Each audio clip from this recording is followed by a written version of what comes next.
Hot takes are everywhere, but they're often uninformed, and major news is biased. We've had enough of hot takes. We want informed takes. Join Kevin Briggins and Devin Smith as they have rational conversations about domestic politics, geopolitics, and military affairs. Things will get interesting as they bring in expert guests, even from across the aisle. Grab your favorite drink, get comfortable, and hop into the chat. It's time for Informed Takes.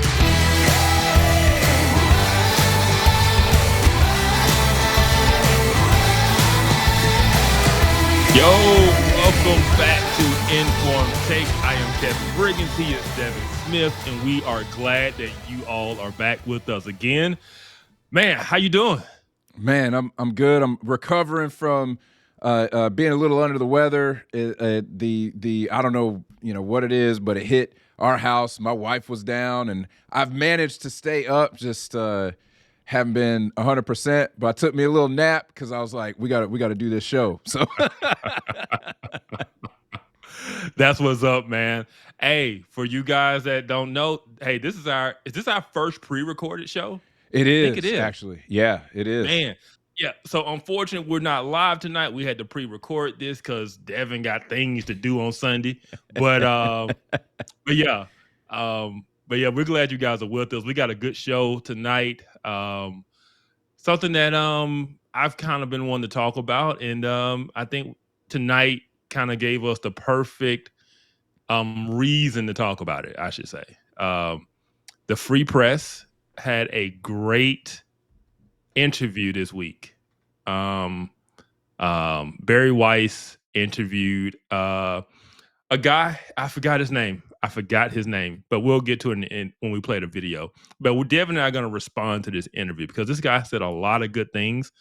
And what made this so unique is you have Bari Weiss, who is Jewish and lesbian, and you have the guy she's interviewing is gay, lesbian, and an atheist.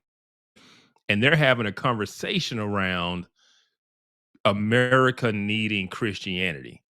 And this guy had some really good insights that you would not expect someone who's not a Christian into, number one, why it's important, and kind of like why did it go off the rails and what the issues are. And so I'm looking forward to diving into that tonight, man. How about you? Yeah. And I was say, I think you meant gay, Jewish, and atheist. What'd I say? You said gay, lesbian, and atheist. I mean, it is 2025, so I mean, he can do what he wants, right? But yes. Gay, he's Jewish, and he's atheist, right? Yeah.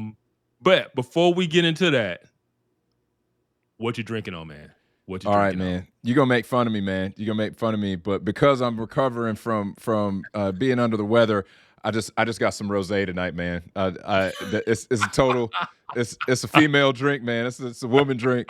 I'm mostly joking, but yeah, I was like, I need to take it easy. We can't be doing no bourbon tonight. What about you, man? I feel you, man. I got my typical lemonade with tequila and some grenadine in it. So how many toes? Kind of changed the color. How many toes? No, normally it's 4. This one's probably about 5 because of the grenadine that I added in there. So yeah. See, when I come to Alabama to visit, I fully expect some 4 or 5 toe spiked lemonade. Okay, I'm fully expecting that. Just be ready. Be ready. Please understand. When I walk in the door, I would be like, "Where the 4-toe lemonade at?" I got you, son. All right. Yeah, man. I'm excited about this because like you, I was surprised. I was these two people of all people, and I actually appreciate Bari Weiss. After she left the New York Times, after seeing what the New York Times had become, and started the Free Press. Obviously, I don't agree with Bari Weiss on a lot of things, but I just think that she's one of the most fair journalists out there. Her organization is one of the most fair organizations out there. It really and is. I was very surprised at really the level of understanding that this guy seems to have of the gospel. Yes. I'm listening to this and I'm expecting to cringe a lot, and I'm like, Yep. no, that's right. That's right. Like, wait. Yes. And so that's one of the reasons I was like, okay, we need to do a show on this, because it's so relevant to today. And not just because we're Christians, but because of all the talk about Christian nationalism and just this understanding of how does Christianity or faith in general play in regards to our form of government, right? Like, what's that relationship? That is such a huge topic for today, because people are just trying to figure that out. What does that look like as we move past secularism? You know, as they say, you know, liberal dead. What does it look like to kind of go backwards? You know, what does it look like? And it's coming from you just wouldn't expect. I mean, if this was some evangelical Christian, I mean, we wouldn't be responding to this video because it's like, duh.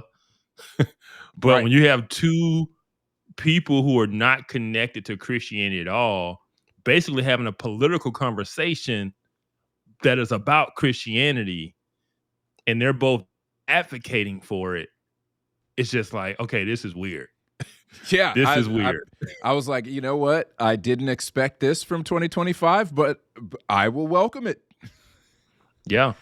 Especially like, I mean, this guy talked about it. He said 20 years ago, if you had told him he would be sitting here saying this, he wouldn't believe you. Like, and I mean, 20 years ago, we were fighting this new atheist movement that wanted to get rid of all things religion, especially Christianity. And here we are in 2025, and it's like those same dudes are like, "Oh no, we need it." Like, Right. It's very foundational. Right. It's crazy because you're right. It's, you know, the four horsemen of new atheism are now saying we kind of need it, and not only that, but I think one of the four horsemen. Correct me if I'm wrong. I thought Ayaan Hirsi Ali was one of the four horsemen. No, she wouldn't be considered one of the four horsemen. But if that was a, you know, it's kind of like Capadonna wasn't really a member of the Wu-Tang Clan, but he kind of was he's like an honorary member of the Wu-Tang Clan. She would be an honorary member of the four horsemen. Yeah. Okay. Yeah. And she was a protege of Christopher Hitchens, and you know, she converted to Christianity, and you have Sam Harris out here saying, yeah, actually Christianity kind of important, you know, talking don't about. Give me, Because Sam of all people, right? Sam was. I know. One of I'm the trying most. to embrace it. I'm trying to embrace it. Sam Harris is on the top of my list. I want to punch in the face 20 years ago. Oh yeah, dude. I mean, some of the things Sam Harris was saying just a couple years ago. Really, it might even been last year. I can't remember. Maybe it was. It was within the last 3 years that he went on trigonometry, and they talked to him about some of his positions on the election, and some of his positions, I was just like, oh no, he has Trump derangement syndrome. No, Sam Harris clearly has Trump derangement syndrome. That's not debatable. But that's not debatable. It was interesting to me that it's like that same guy admits that Christianity is important to the West, which is wild to me. But he recognizes, just like Richard Dawkins does, his colleague Richard Dawkins. Richard Dawkins says that what is it? He called himself a cultural Christian. Yes. Right. He wants to celebrate Christmas. And I'm like, he wants to hear the church bells. And I'm sorry. If you're gonna denigrate God in the public square, why are you celebrating Christmas? And he admits, he's like, it's a comfort. And I'm thinking to myself, it is going to be very interesting for you on that, as the scripture says, great and terrible day. However, you have all of these people now saying that Christianity is very fundamental to the West, and they're recognizing that, I think, majorly because they see what has entered the vacuum that is left. And what is interesting is that they culturally were the leaders of the push to get it out. They were the leaders. Yeah, and they realized that was a mistake. And they're trying to walk it back. And they're like, hey, Christians, how about some evangelism? You know? It's like, wait a minute. Like, you really want me to do that? Like, yeah, it's just weird. It's weird to see, man. Seeing this transition has just been weird, but I'll take it. I will take it. I did not have it on my bingo card, but I will take it. Amen, man. I will say, I was thinking about it. I was thinking about it this morning, actually, and I was thinking to myself, there was a time where I prayed for this. I mean, I don't know that I've ever really stopped praying for it, but how it looks in reality is not how I would have expected. Where I have atheists, and some of them, identifying as LGBTQ, arguing that America needs Christianity and not just cultural Christianity. Yes, that's what got me. Like, what got me? This dude's understanding of true Christianity versus the cultural stuff or the liberal stuff, right? He was like, nah, we don't need that Episcopalian mainline stuff. Nah, we don't need that. Like, wow, Yeah, I mean, he said he's over here. No, we need the countercultural biblical Christianity, the real deal. But this is my thing, and I don't want to. We're gonna get into it, but I'm like, do you really understand what you're asking for? If you want me to be countercultural, you're in the alphabet community. My Christian values is gonna be pushing against some things we've done in the last 10 years. Right. Are you sure you want me to truly live out and express this countercultural Christianity? Because some things might get walked back that you think are good. Bari Weiss is married to a woman. Right. I mean, I'm like, do y'all really want us to do this? And I think that I think that they recognize now that the fabric upon which our country is built, and really the West was built. The West. On the ideas of Christianity is very interesting. There's another podcast that I'd highly recommend everybody to go listen to. It's called The Surprising Rebirth of Belief in God by Justin Brierley. And it the same name of the book that he recently released. And he follows the downfall of the new atheist movement, specifically talking about some of these people, Richard Dawkins, Christopher Hitchens, Sam Harris. And it's interesting that you have some people who were atheists who are now revisiting the idea of God, especially in the public square, and some of them converting to Christianity and acknowledging that we see what has come in the gap that was left, and we've realized that Western civilization, as we know it, does not work without Christian values. And he talks frequently with a historian who basically states there are so many ahistorical things that are believed about the spread of Christianity, how much or how little Christianity has contributed to the moral values that we view as common, especially here in America. Yes. Equal rights, women's rights, due process. Just human dignity and due process. Yes. Right. That was not normal in Europe before Christianity spread.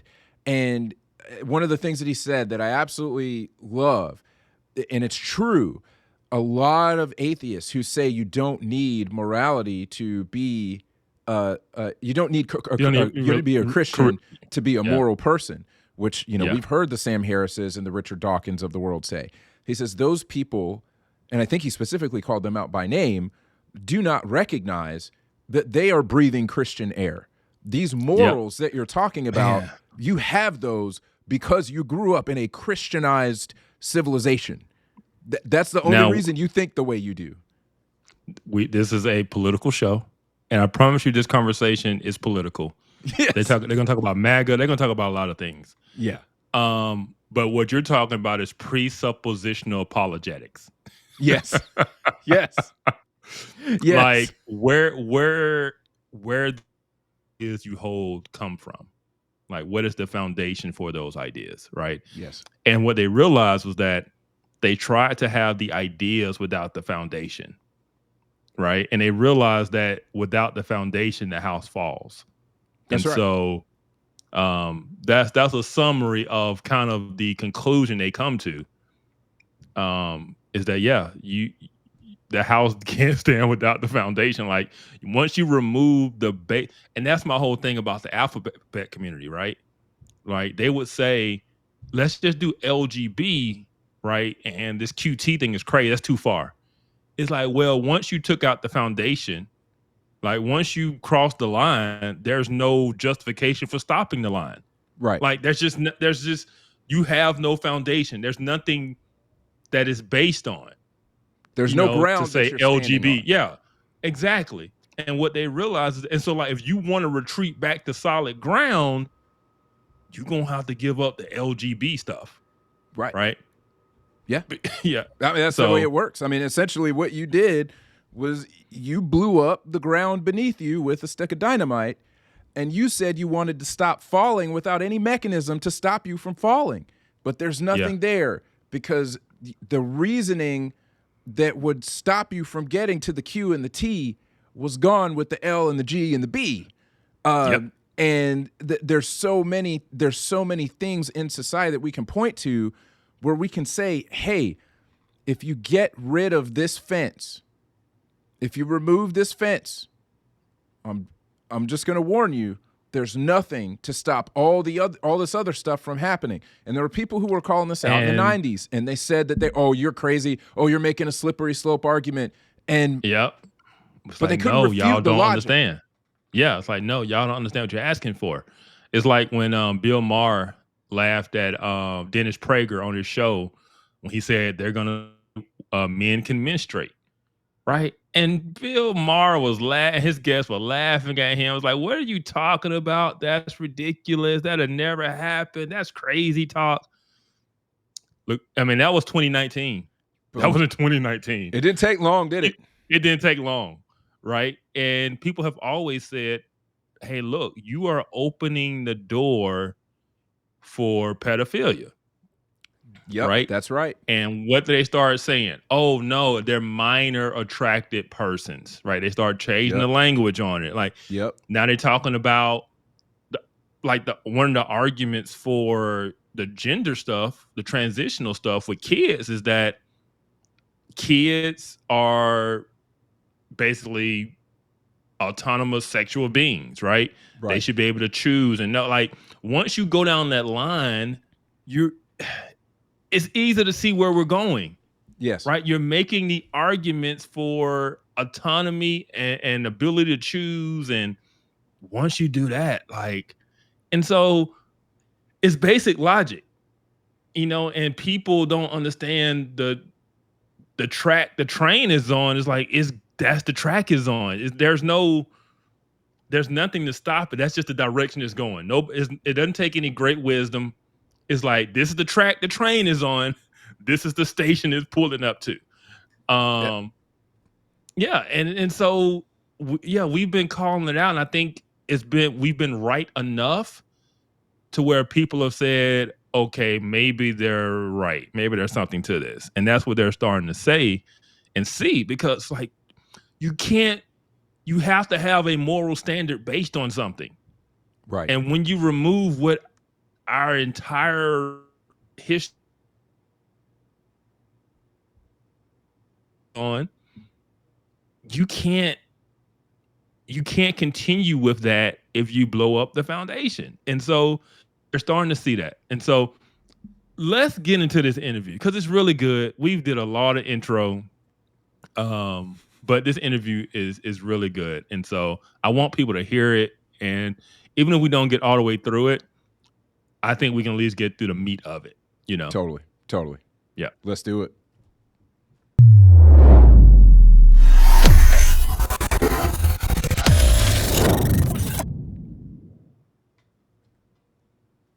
From the Free Press, this is Honestly, and I'm Bari Weiss.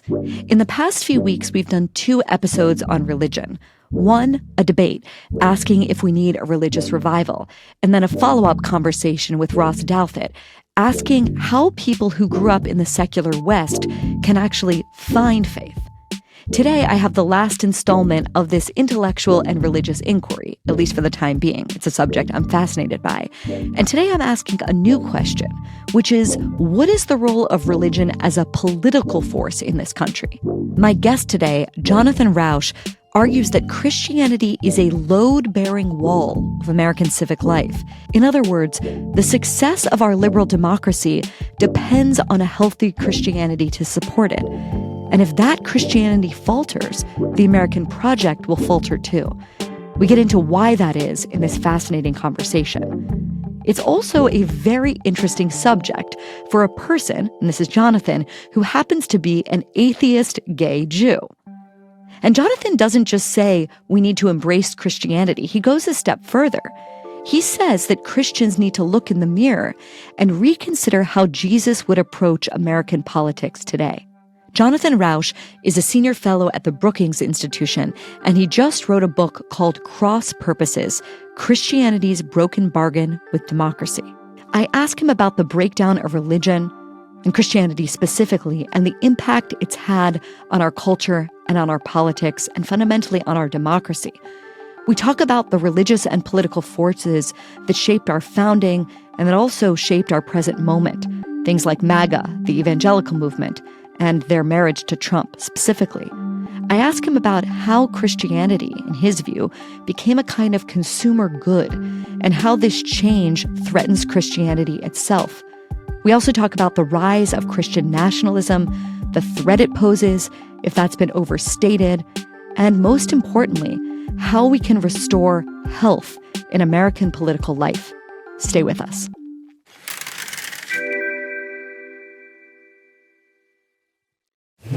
Jonathan Rauch, welcome to Honestly. I'm so happy to be here.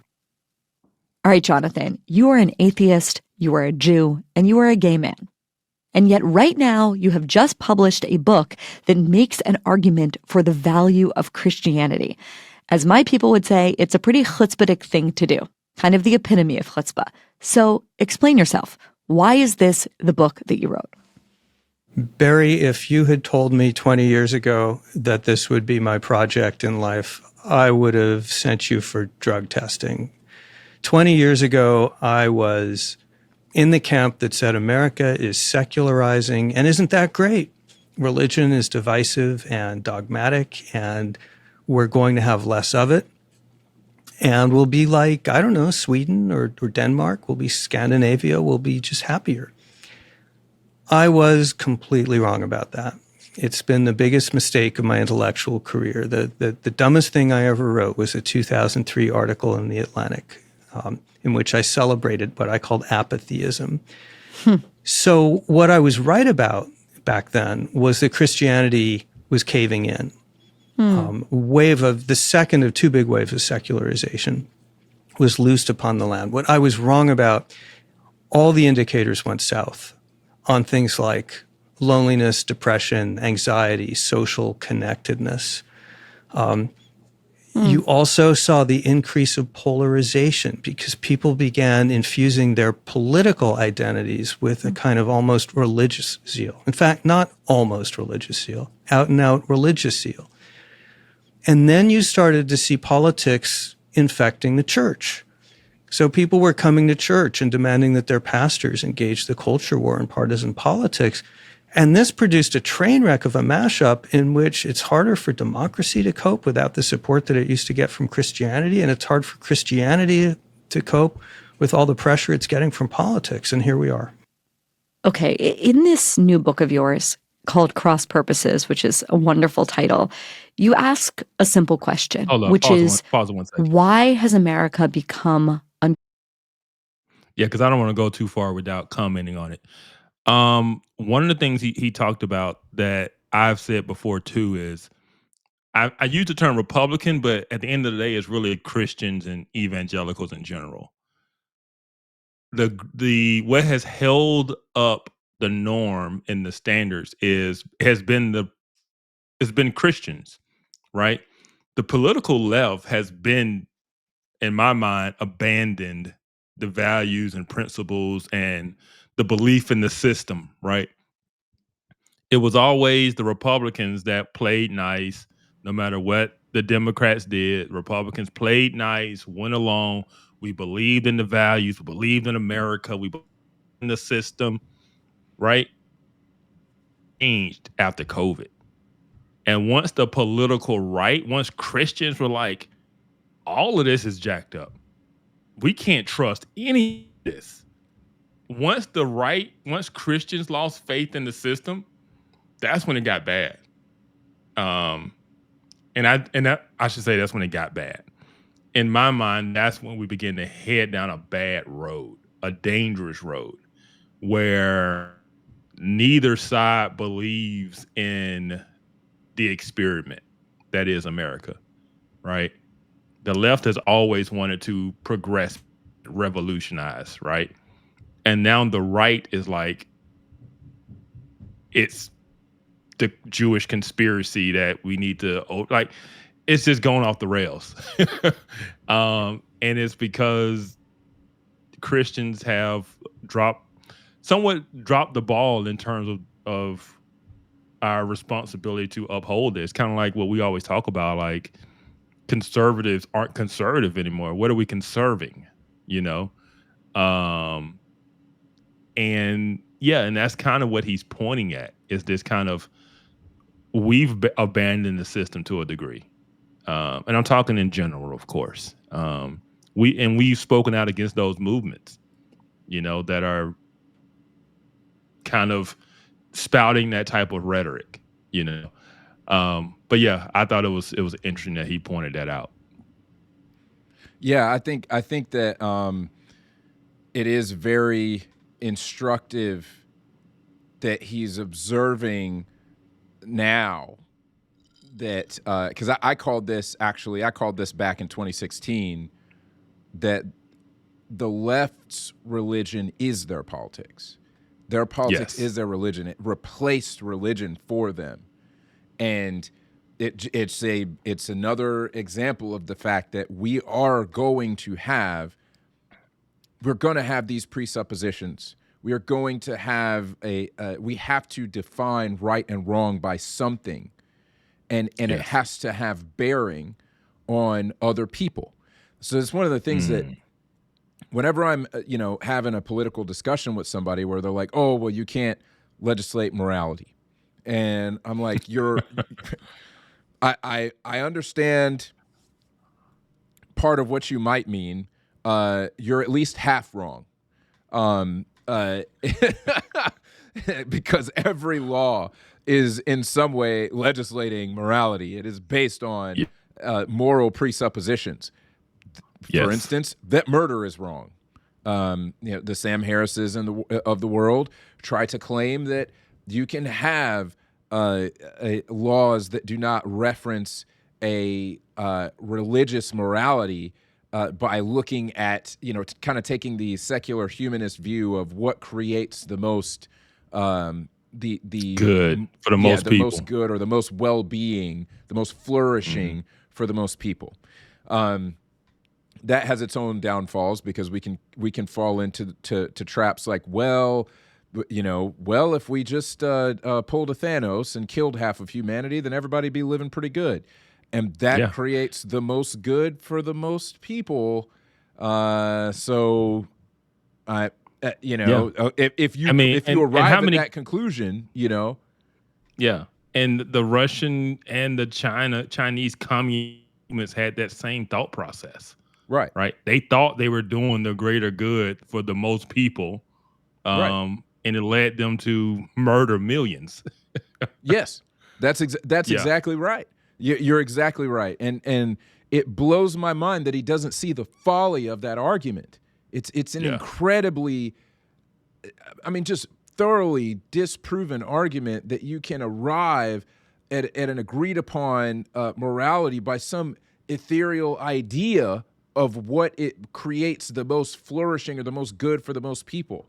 That whole idea of what is good, what is flourishing, why does flourishing matter? You don't in that worldview and that line of thinking, you don't even ask the question, what is flourishing? Who defines that? Who defines good? And he doesn't like answering that question. I've watched him debate. He doesn't like dealing with that question. Even if he says that he has an answer for it, I can tell he doesn't like it. But that's the reality of it. And we're seeing the vacuum. We're seeing what happens now. And you're having, these folks that are probably our age and older say, who were leading the charge, like, oh, we need to be more secular. And they see what came in its path. And, hate to say I told you so, but I actually think that we started to head down a bad road personally in 2016 when I saw what the right was becoming during that first Trump campaign. When I saw what I was seeing from the right, I started to notice this is a post-Christian right. This is a post-Christian right, and it's not good. You're right. That's been a huge topic the last week or so, is this post-Christian. And most people don't, they think the right and they think Christian. It's like, no, there's a coalition on the right, but it isn't driven by Christians. It isn't like there's a lot of people in these spaces who are driving this thing, and they're just, but they just hold to some type of conservatism or conservative values, or I shouldn't even say that. They're anti-leftist. That's what they are. Right. They're anti-woke. That's it. Yes. And they maybe hold on to some Christian values a little tighter, but they're willing to like shut those off. If they need to punch, if they need to swing on somebody, they're willing to turn it off for a minute so they can swing on the left, and then they'll turn it back on. Yeah, and he's going to get into it a little bit when he started talking about the power, right? It's about this power grab. Jordan Peterson talked about it this week and got into some hot water because he started talking about the cluster B personality traits on both sides. The woke left and the woke right are just really driven by these cluster B personalities who are just narcissists driving for power, right? Yes. And so there's a lot of that on the right now, even sometimes under a Christian banner, just some narcissistic dude that's seeking power. That's right. That's exactly right. Yeah, that is what's happening. I haven't gotten to see all the back and forth on the Peterson thing, but I did see one exchange that I do want to highlight because it just shows that post-Christian right and some of the things we've talked about before. But let's keep going. Yeah. Vulnerable. And you say it's not just the things that most people point to, the obvious things like Facebook or TikTok or cable news. You say it is the caving in or the collapse of Christianity. And you talk about Christianity, and I love this metaphor, as a load-bearing wall. So give us your thesis in a nutshell, please. Why is the decline of Christianity linked, in short, to our political decline? That's hard to nutshell, Bari. I'll do my best, but it's a multi-level answer. So I'll try, and just cut me off or divert me if I start to filibuster. So the first thing is what I just alluded to, which is that our society depends on organizations of faith. And in the United States, that means overwhelmingly Christianity to perform a lot of basic social functions, like socializing kids, and giving people a sense of purpose and meaning in life, providing community, group worship, providing outlets, to places. A lot of people in the old days, when I grew up, the first thing people asked each other wasn't often, where do you work or where are you from? It was, what church do you go to? So these were just pillars of our civic society, and they crumbled. So that's answer number one. Answer number two goes a little deeper. And that's that the founders warned us that they could give us a constitution, a structure for government, but they warned us it could not last without what they called Republican virtue.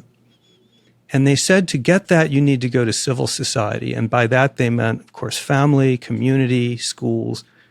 But they very significantly meant Christianity, meaning not that this is a Christian nation, but they assumed that Christianity would do this role of socializing people into the virtues. And that's what, Sunday school and sermons were all about. And then there's a third level that's the deepest. Real quick, I want to say, he says that it's not a Christian nation. I would say that it's not now, but the framers, the founding fathers definitely viewed it as a Christian nation and viewed Christianity as being absolutely essential to our form of government and our Constitution even functioning. More on that later, but I just want to add that in there because the whole "it's not a Christian nation" thing. Most of the framers were Christians, and they assumed that it was absolutely integral. Yeah, you're right. The vast majority of them were. I've also heard that if you go look at the state constitutions. Oh, yeah. Right? The state constitutions were heavily Christian. Yes. Right? And so everybody focuses on the Constitution, and that's great, but look at the state constitutions, and you will find very, very strong, not even kind of,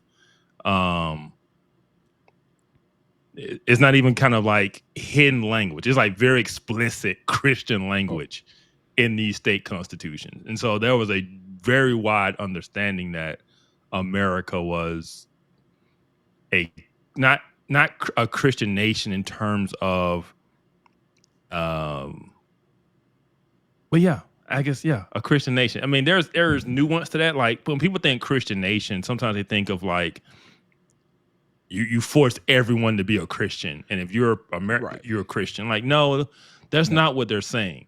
They're saying the underbelly of our society, the underbelly of our laws, our morality, customs. The thing, it's all undergirded by Christianity. Yes. And that's the point. That's the point he's making. Yeah. I think that it is. They fully expected that this would not work if we were not a nation of Christians. They did not want to make an official national religion because they had just come out of that with Britain, because they saw what happens when you mix the European wars. And state. Right. Yeah, the European wars were all over these state religions, Right. And so, yeah, they definitely wanted to avoid that.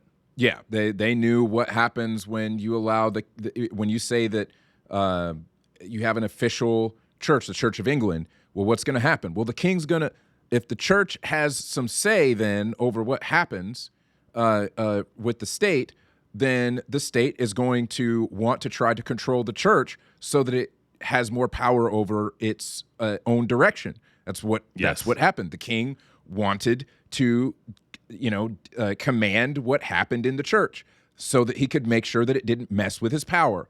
And so they knew that that's what was going to happen, and that's what they were doing. But at no time did they ever think that Christianity was not going to be the major influence in societal good. I'll say it a different way, a simpler way. They never envisioned secularism. They did not. I'll just say that. They did not. Maybe Ben Franklin did. I mean, Ben Franklin, I think he was in the minority for sure, because Ben Franklin was not a Christian. And neither was Thomas Jefferson.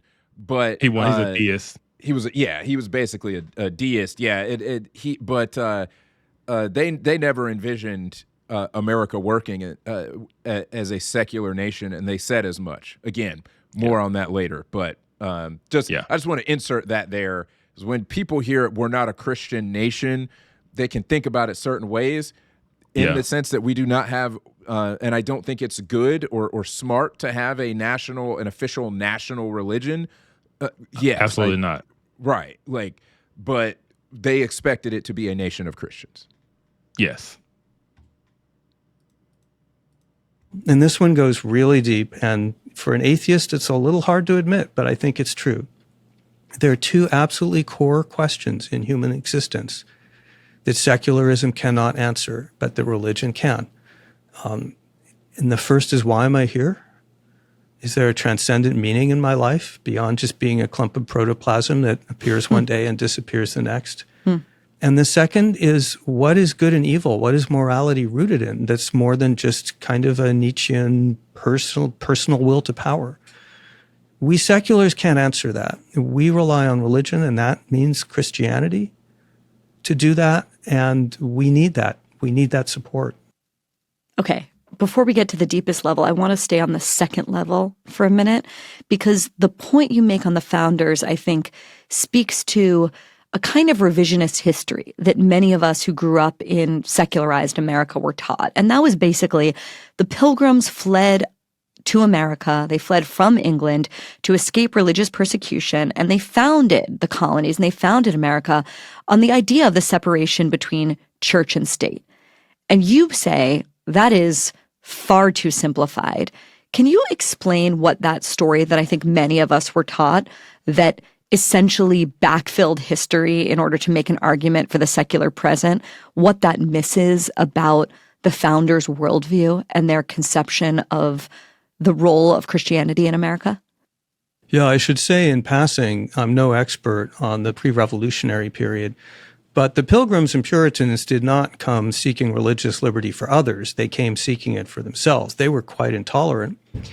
But yes, the founders of our republic, especially Jefferson and Madison, who kind of invented the concept of modern religious liberty, were very careful about distinguishing the church from the state.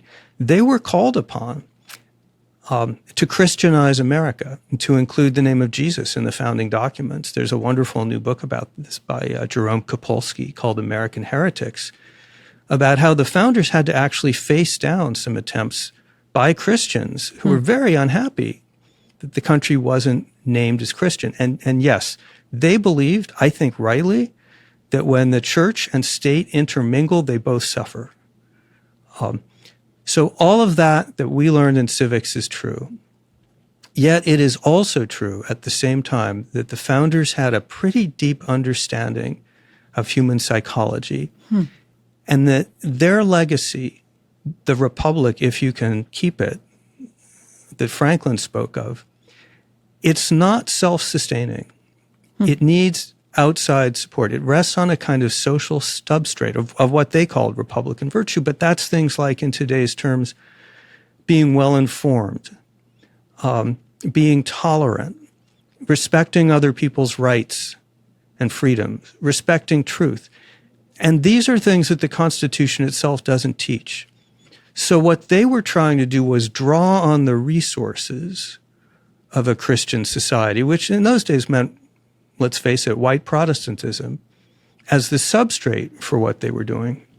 Why does that substrate level, you said before, it's Christianity, right? Why does it need to be Christianity? Real quick, he says white Protestantism. I wish that he were here so I could ask him what he means by that. I know what he means. I mean, I know what he means.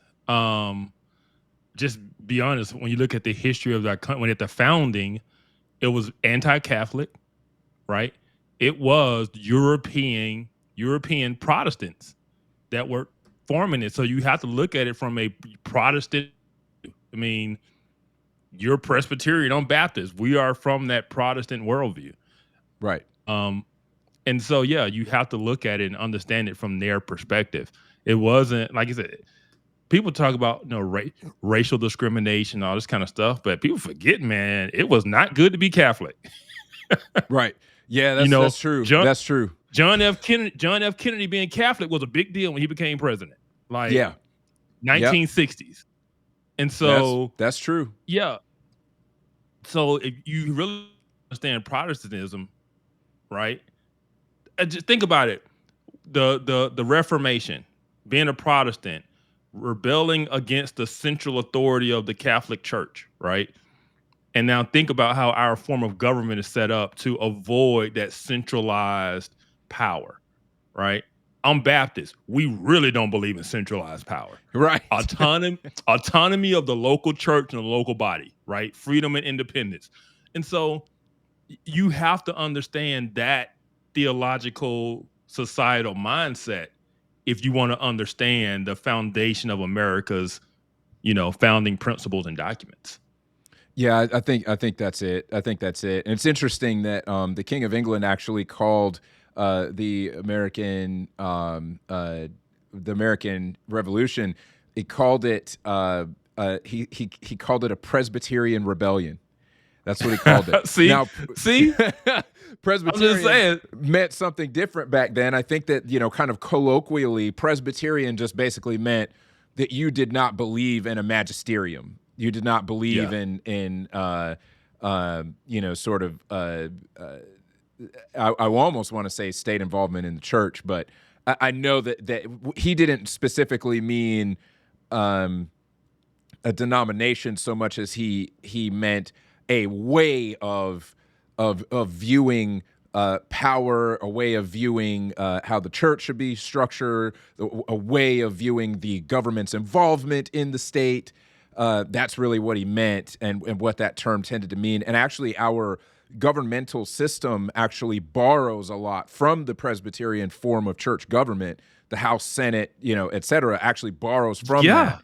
So that's basically what he's getting at. That's basically what he's getting at. Like, so yeah. Yep. So yeah. All right. Good point. Why can't Judaism be a bulwark for liberal democracy? Or maybe it can in other places. But what is it specifically about Christianity that you believe is essential in America? Or is it just the fact that that's our history and so that's what we need to pull from? So once again, there's two true answers and they're both important, but one goes deeper than the other. And the first is what you just said. It is a Christian nation. It was founded by Christians. I thought it wasn't, though. The doctrines of the early liberal republic flow out of Christian doctrines at the time. I'll come to that more. But yeah, to some extent, it's an accident of history. But to some extent, there was this deep interdependence between secular liberalism and Christianity. So Christianity does play that special role in American society. It's apparently very challenging for an Islamic-based society to observe all the same rights and freedom. I think we've got a Jewish society in Israel, and it pulls it off. But in America, it turned out that the soil of Christianity was good soil to grow a republic. Okay, so that's the more important but more superficial answer. So now let's go to the core argument of the book. This is not a book about religion is good, we need more of it. It's not a generic religion book. It's about Christianity. It's addressed to Christians, and it says that the three core pillars that distinguish the Christian faith, and this is not coming from me, it's coming from theologians and pastors. Those three pillars are also translated into three core pillars of liberal democracy. So they overlap, and that's what Christianity brings. And in case you're wondering, those three pillars, number one, don't be afraid. The most frequently repeated injunction in the Christian Bible, maybe the whole Bible. And that translates into sometimes you lose an election, it's not the end of the world. Don't lie, cheat, or panic. And resist demagogues who try to make you afraid. Something Hamilton and Lincoln warned us about. The second pillar of Christianity, be like Jesus. Imitate him. Jesus grounds his ministry in the care of the poorest, the weakest, the sickest, the most marginal. That's a radical new view in human history. And that translates directly into modern secular liberalism of minority rights, which are enshrined in the Bill of Rights, and in the idea, which comes from Kant and the other great liberal philosophers, always treat people as ends in themselves, never as means to an end. Respect the equal dignity of all human beings. That's Jesus' radical egalitarianism. The third pillar of Christianity is forgive each other, which is super, super hard to do and a very radical doctrine. And that translates into Madisonian liberalism as sometimes you win an election, but the goal of politics is not to crush the other side and, salt the soil with the tears of their women and children. The goal is always to share the country and treat the other side as you will want them to treat you when they're victorious. And that's core to Republican virtue. You can't run a liberal democracy without those three Christian pillars. So that puts me in this weird position, Bari, of reading the Gospels and thinking about Christianity and saying, by God, right here in Christian doctrine are the three elements that America needs more of right now, whether you're secular or Christian. Some people, I think, this might be impossible, but let's put Jesus to the side for a second. I think many people who identify themselves as secular, or maybe they call themselves secular humanists, will hear the description of morality that you've just laid out with these pillars: forgiveness, not demonizing your opponents. You didn't say the word compromise, but I think that was implicit in there. Yes. Looking out for minority rights, and say, I believe in all of those things, and I don't need Christianity to believe in all of those things. How do you respond to that argument? Well, first of all, I don't believe in Christianity either, and I do believe in all of those things, and that's fine. But I mentioned earlier that my book is addressed to Christians, and I mentioned earlier that Christianity is in crisis right now. I can read you the numbers, but they're astonishing, the collapse that we've seen in Christianity in just the past 20 years. Seems to have leveled off, thank goodness, the past 2 or 3 years. But this book is addressed to Christians because it says the people who most need those doctrines of Jesus right now are not secular Americans, but Christians.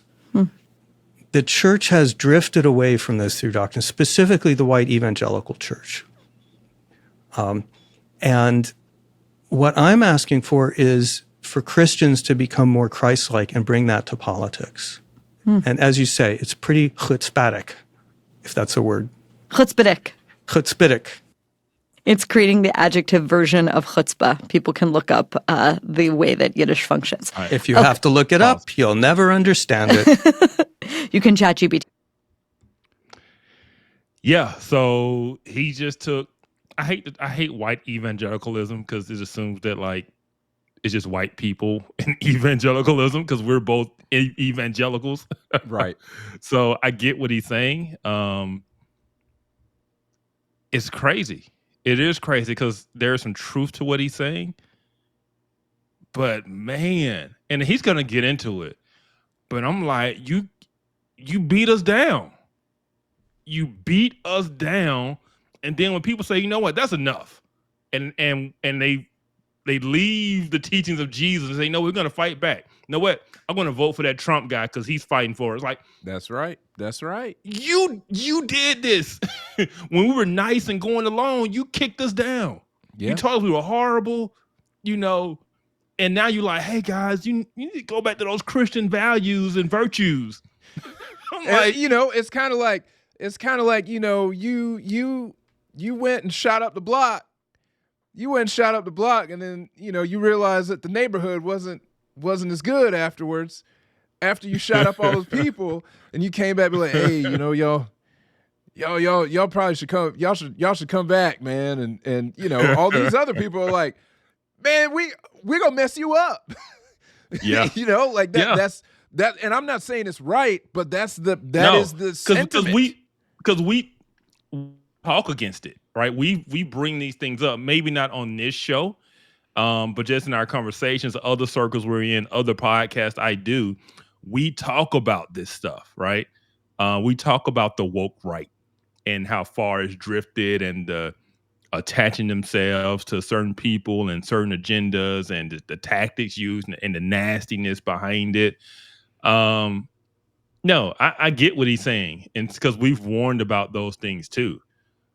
But I'm like, you push Christians here.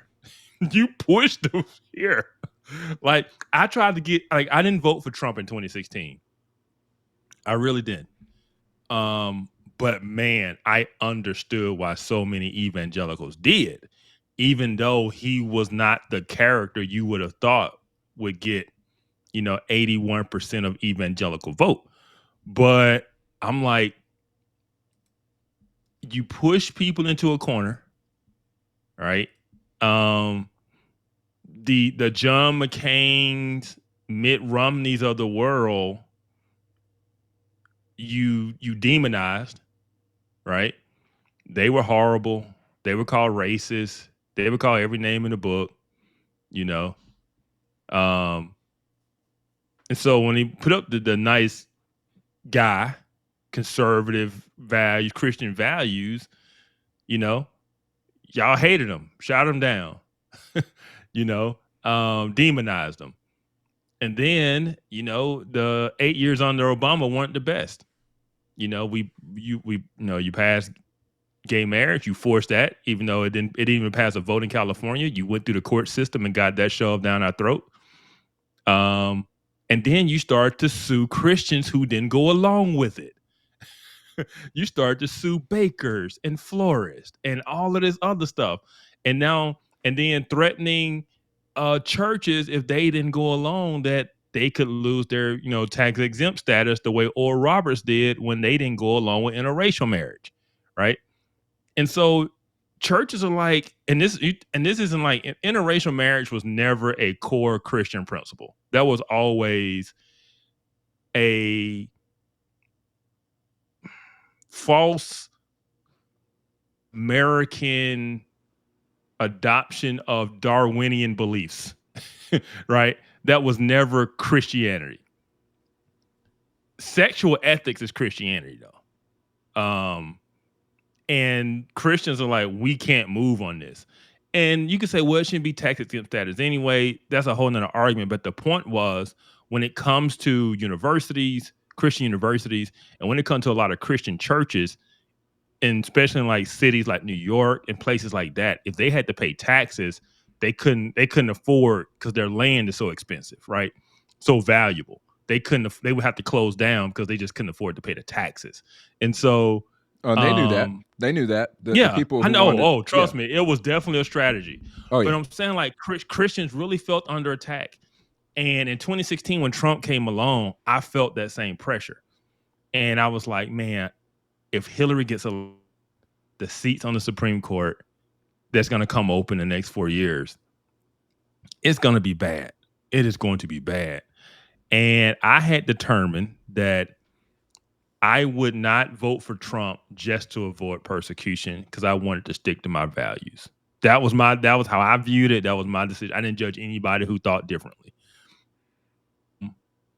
But the vast majority of people I knew held their nose and voted for Trump in 2016. They didn't like the guy. And so it was one of those things of, he's going to talk about it, but Christians were just pushed to their backs against the wall. And when they did, they voted for someone who was someone that was willing to fight for them and not be, that's when the whole rhino thing started, right? Mm-hmm. Republican in name only, because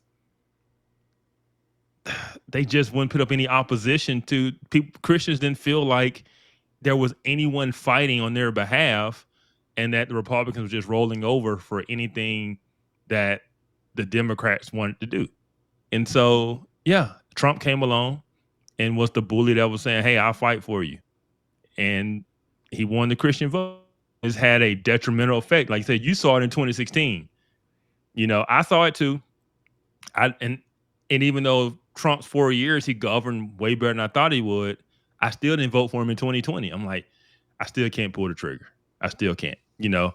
And so, yeah, that whole thing, he's going to get into it. But, man, I just wanted to highlight, we didn't just get here.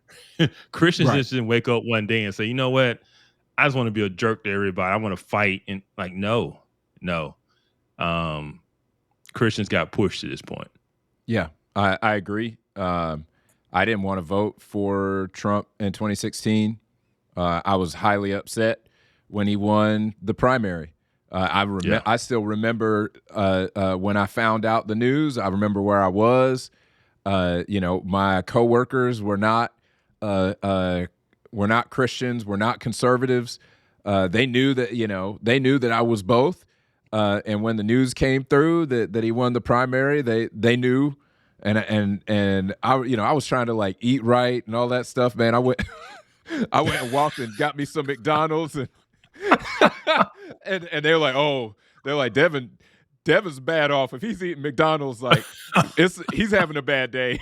and they knew I was not happy that he won the primary. And I held my nose, but when looking back on it, I was like, well, he definitely governed better than I ever expected him to. It was definitely way better than I thought it would be.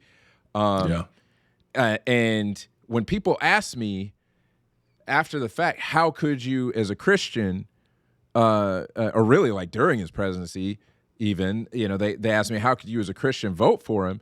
And I said, I didn't want to vote for him, but look who was on the other side of the ticket and look at what they were talking about. And I went through the second Obama administration. The first one, I wasn't as politically aware until about halfway through his first term. But his second term, I was fully politically aware. And, I was looking at what was on the other side of that. Supreme Court was the thing that kind of got me over the line because I knew exactly what was going to happen. And so I wound up deciding that. And I told him, I was like, listen, I was in the corporate world and I saw what it was like for progressives to have the cultural momentum. I saw what it was like for the Obama administration to be able to use very savvy means and to just, culturally drive us towards certain things where it just, I remember it was sport to take a dump on white people at work. I mean, those people, they could say that stuff out loud. And I remember as a black guy sitting down, listening to some of the things that were said and thinking to myself, this is wild. Like, this is open racism. And it's just okay. It's just automatically okay. And I told him, I know y'all aren't going to understand this, but me and a lot of other Christians, to us, we didn't want to break the glass case. But Trump is a bat that was in a glass case, and we broke the glass case, and we swung the bat. That's what happened. We broke the glass case, and we swung the bat because we were getting swung on, and we decided we were going to swing the bat. And then they went, how could you? How dare you?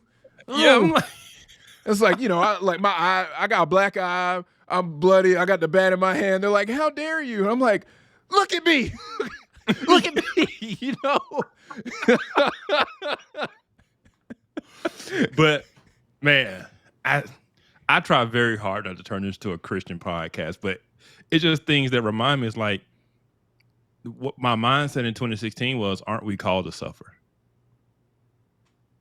That was my, and just sitting here talking about it now, I'm like, we are called to suffer. The thing is that because of that Christian history here in America, we feel like we shouldn't suffer here because this is America, right? Anywhere else in the world, we'd be like, hey, that's just the way it is. Hardship, we suffer, missionaries all over the world. But it's like America's home base. When I'm tired of fighting against the world everywhere else, I come home to America and this is where I'm safe. And that just was not the case anymore. And Christians didn't deal with it well. Just did not deal with it well.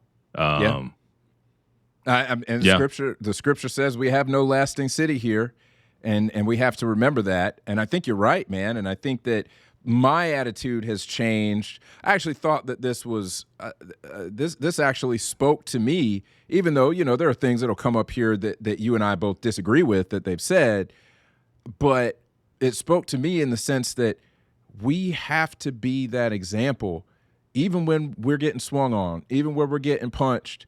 We still have to be that example. And I think that's the biggest difference, in my opinion, between those who want to make sure that they abide by the scriptures and adhere to the faith no matter what, and those who kind of take the position of, well, we need to win. And that is where you will see the line drawn between folks like a me and a Kevin versus somebody who adheres to Christian nationalism. They do not think that way. They think that, and a lot of them, not to get deep on, we can't go full in depth on eschatology here, but people who hold to a certain eschatology, they look at this as certain parts in the scripture. Christians need to carry those things out. And so that leads them to their political theory, which causes them to act in some of the ways that we are seeing. And I think that, for all of the debate that might have happened behind Christian walls that the rest of the public didn't see for a very long time, now you're starting to see some of that stuff come out because there has been this drift away from the mentality that, hey, we are going to have to suffer, and the scripture specifically calls us to suffer wrongly for the honor of the name. There's another attitude that says, no, you guys are sissies. We're supposed to usher in the 1,000-year reign of Christ, and we need to take it all. We need to conquer. And so your Christian nationalism is predicated on that eschatology generally. And so that's what we're seeing. And unfortunately, that is very attractive to, I'll go ahead and say, a young white male secular base who has been beat up for a decade or more, told, they grew up in a society that told them their opinion didn't matter because they were young and white and male and straight.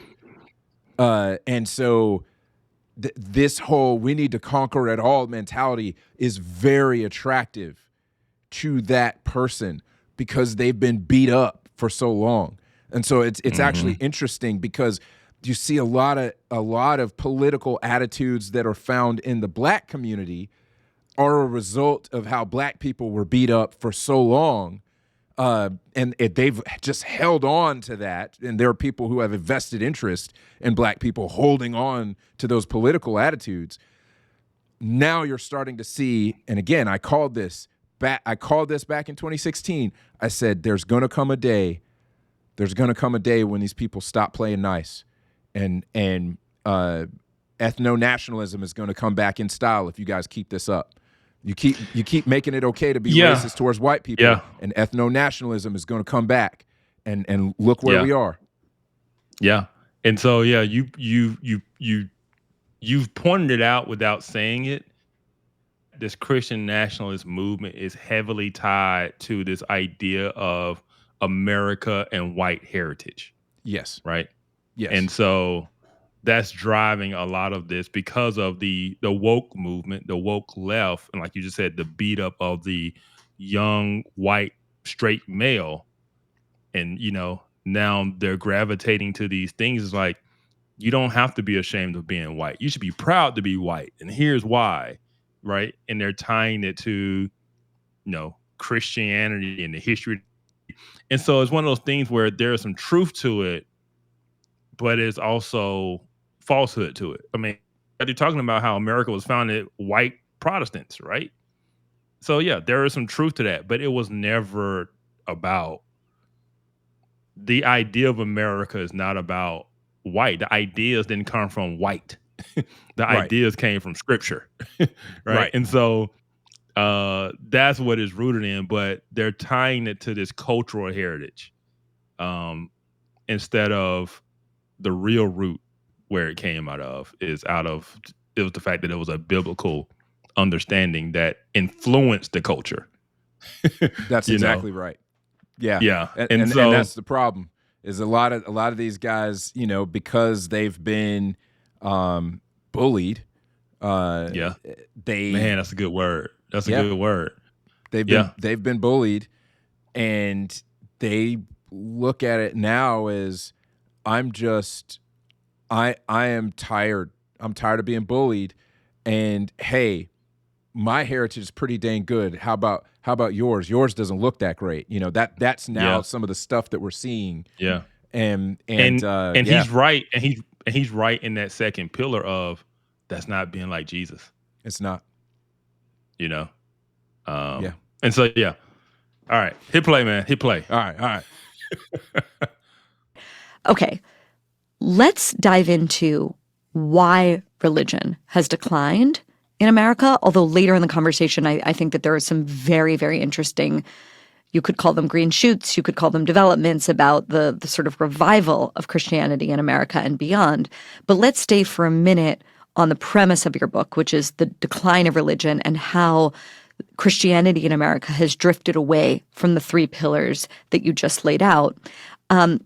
You argue that white Protestantism was sort of the bedrock, the substrate of American life, but that it got, and this is your adjective, thin. So I want you to explain what thin Christianity is and how thin Christianity came to conquer most of American Christianity, and notably the Protestantism. Well, I distinguish here between two stories that are really one story, which is secularization. And secularization is what happens when the church basically becomes like the surrounding society. Christianity is a countercultural religion. Jesus was very much at odds with his own culture, and Christianity is at its best and most attractive when it's countercultural and asking people to lead their lives in a way that's like Jesus and focuses on the next world. Very and, not the guy next door and focused on the here and now. When Christianity loses that cultural distinctiveness and looks like everything else, it loses its appeal. So thin Christianity. That's the wave of secularization that took place in the mainline Protestant churches, the ecumenical churches, in the last century, the second half of the century. This is, the United Methodists and the Episcopal Church and the Lutherans and all of those that we took for granted when we were kids. And there's a lot of scholarship about this. I don't dive into it in any great detail. But they got unmoored from the teachings of the Bible. They kind of started pursuing a road of kind of social theology of doing good in society. Their pastorate became very left-wing, more so than the people in the ranks. And it reached the point where a retired Presbyterian minister who I interviewed just 3 weeks ago told me, in the church groups, it was very common to never even hear the word God. And when the church lost that distinctiveness and lost that grounding in cultural, in the Bible, and that countercultural quality, people just kind of wandered off. If you want to just do volunteer work and be a good general person and have left-leaning politics, you don't have to give up a Sunday.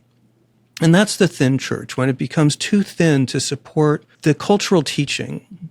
Well, it's sort of like I think this happened, frankly, in liberal Judaism over the past decades as well, where it's almost this cyclical phenomenon where people are becoming less religious. And so the knee-jerk reaction is to make the church or the synagogue more relevant to people's contemporary problems by making it explicitly about social or political or culture war issues. But then I think the issue, and tell me if you disagree with this, is if you're going to go to a march against climate change, or if you're going to go to a pro-choice march, that is going to be the stronger version of the heroin that whatever your pastor or your rabbi is ever going to be able to provide. And so in trying to imitate the thing that they feel perhaps they're competing with, although maybe they're not even thinking of it this way, they end up watering themselves down and just being the weaker version of the strong argument that people can get outside of the walls of church or synagogue. Yeah, I think that's exactly right, and it's what sociologists say happened. It was not ill-intention. I don't come at this as someone who... Do you have something? Oh, yeah, I forgot I was muted. That's kind of, talking about the mainline denominations going left, right? The Episcopalians, the United. For those who are listening who aren't familiar, these are going to be the churches that you're going to see a rainbow flag and a BLM flag outside. They have completely adapted to the culture.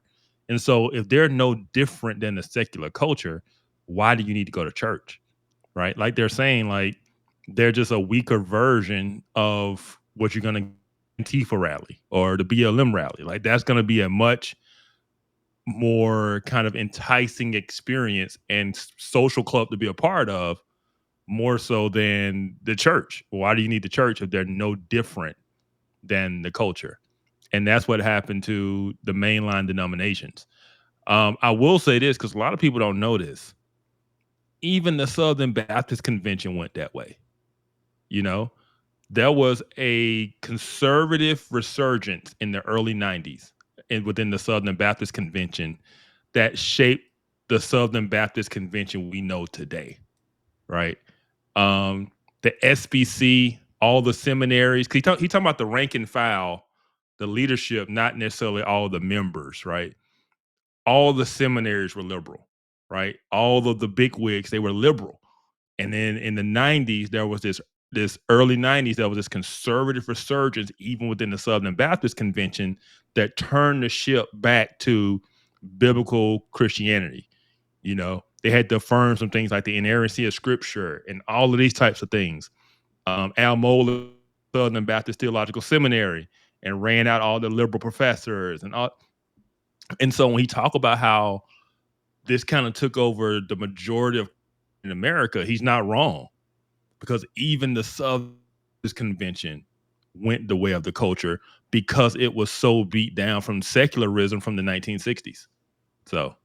Wow. Yeah, I didn't know a lot of the history of that. I heard people decrying the conservative resurgence when a lot of the debate around who was going to be president of the SBC, really, it's been a lot of drama over the last, 5+ years.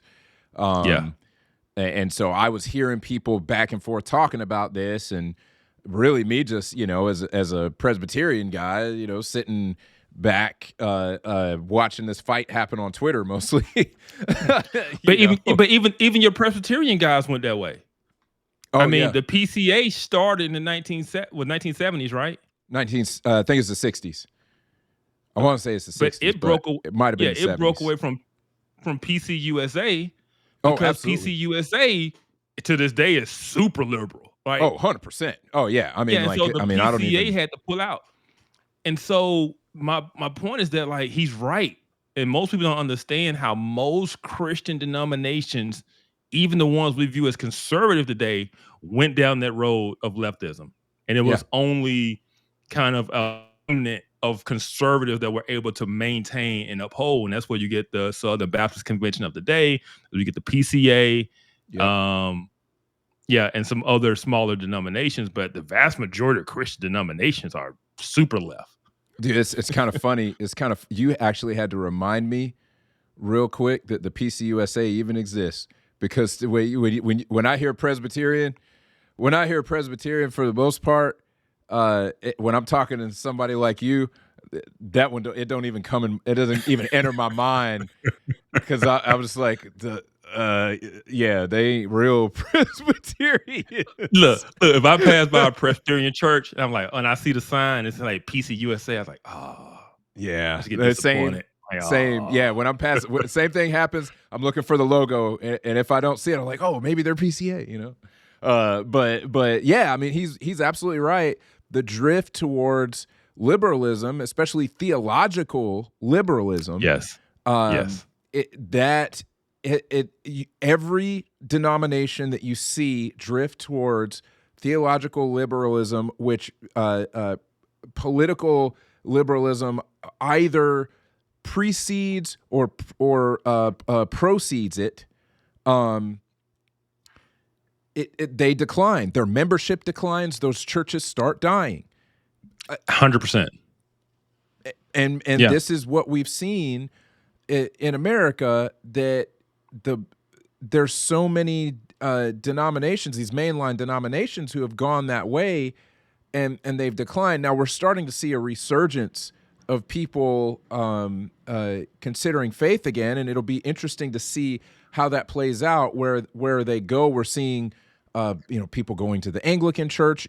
It seems to me that they're going to more conservative churches like PCA churches, and but there's a strong desire to go towards tradition. So you have people going to Greek Orthodox churches or Eastern Orthodox churches, Catholicism, yes, and there's a strong desire to have solid foundation. They've been living in this secular sort of amorphous postmodern society, and they're looking for something that's rooted in something that they think is solid. And so they have this attraction to what feels ancient and therefore trustworthy to them.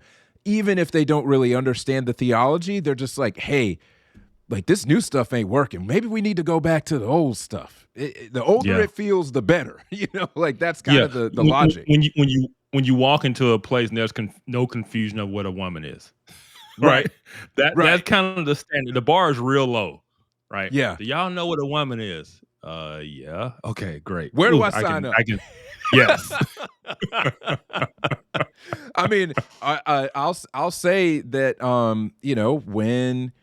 when the church, when a lot of churches folded, a lot of these mainline churches in our area folded on COVID. Our church opened back up. I think we were only closed for about 4 weeks. And after that, the session, the elders were able to get to a point because there was disagreement, among the elders about how to handle things, but they were able to get back to a point where they're like, okay, if we do these things, we're comfortable opening back up. And, there are people who are going to our church now who are going to a United Methodist church. One of them drove by the church, saw cars in the parking lot, which meant that there were people in the building, which was a very, very rare thing to see at that time. And he did a U-turn, pulled into the parking lot, went into, because it wasn't even on a Sunday. He just saw that the staff was at the church, did a U-turn, went in the building and asked the church admin, hey, are y'all open? And she said, yes, sir, we're open.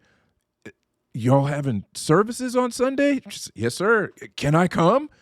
He came, and we have an entire block of our church now that are people who followed that dude out of that Methodist church because they were looking for somebody who was willing to go against the culture and stand on something that was not postmodernism. And I will say this, a lot of, because you mentioned COVID and this kind of ties, a lot of the churches that bought the leftist narrative, that shut down for COVID for like a year, like just followed the science and listened to Fauci and all those people. Those churches never really opened back up. Like their memberships were like gone. Oh yeah. And the churches that kind of took a stand, that kind of opened up, those are the churches that flourished and gained members, like you guys' church. And so so the reason this is important is because we always say politics is downstream from culture. 100%. Right? And that's the argument he's making. Our politics are screwed up today because the culture is screwed up. And the reason the culture is screwed up is because Christianity faltered to secular pressure.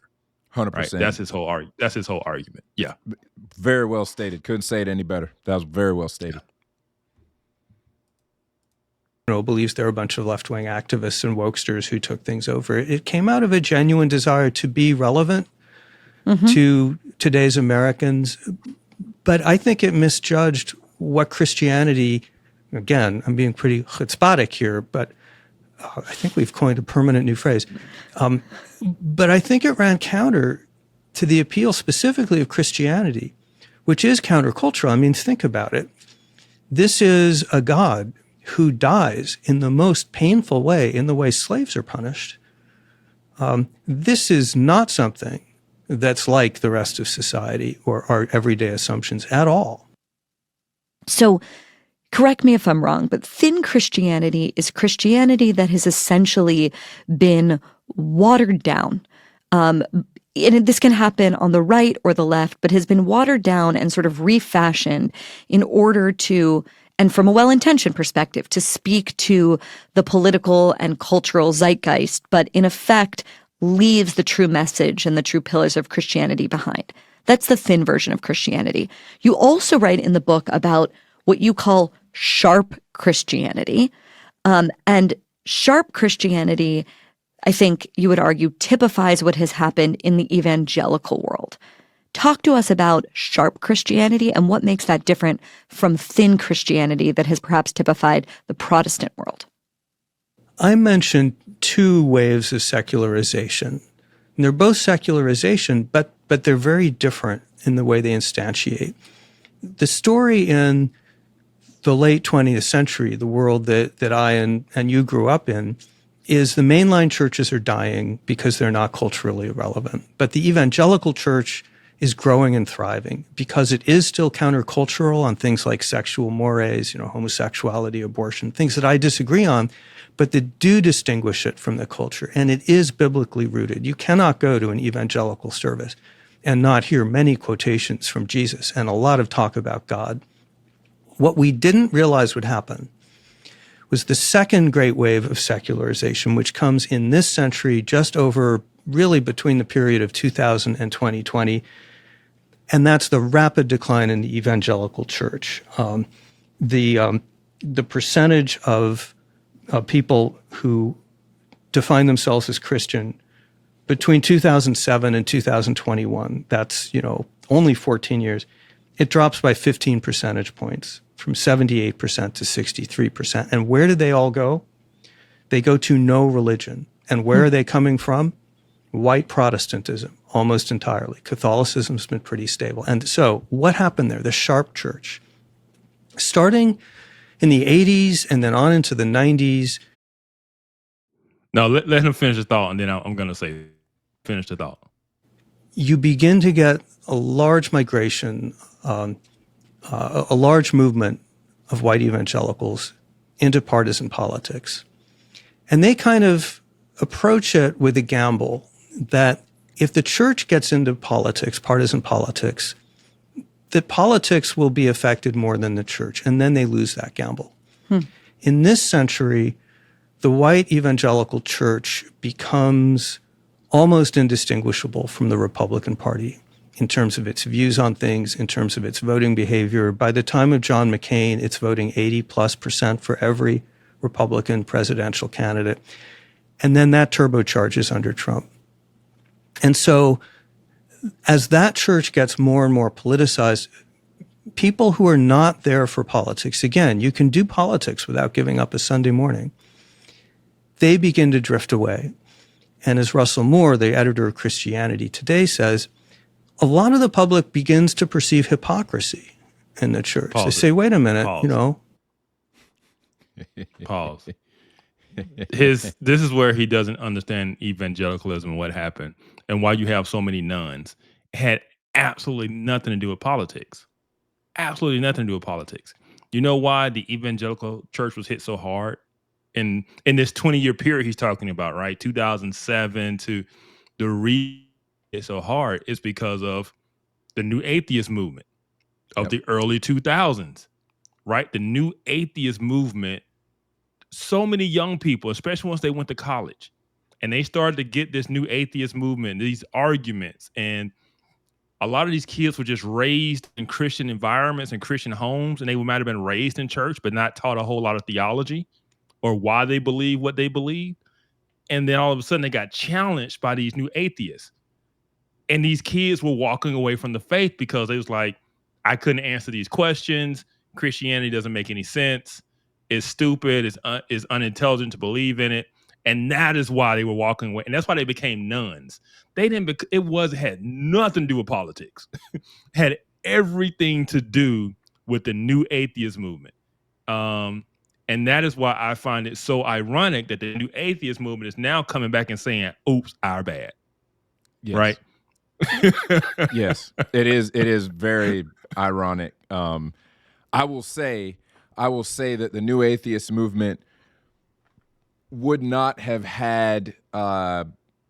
They would not have been able to dog the church out in the ring if the church was doing what it was supposed to do.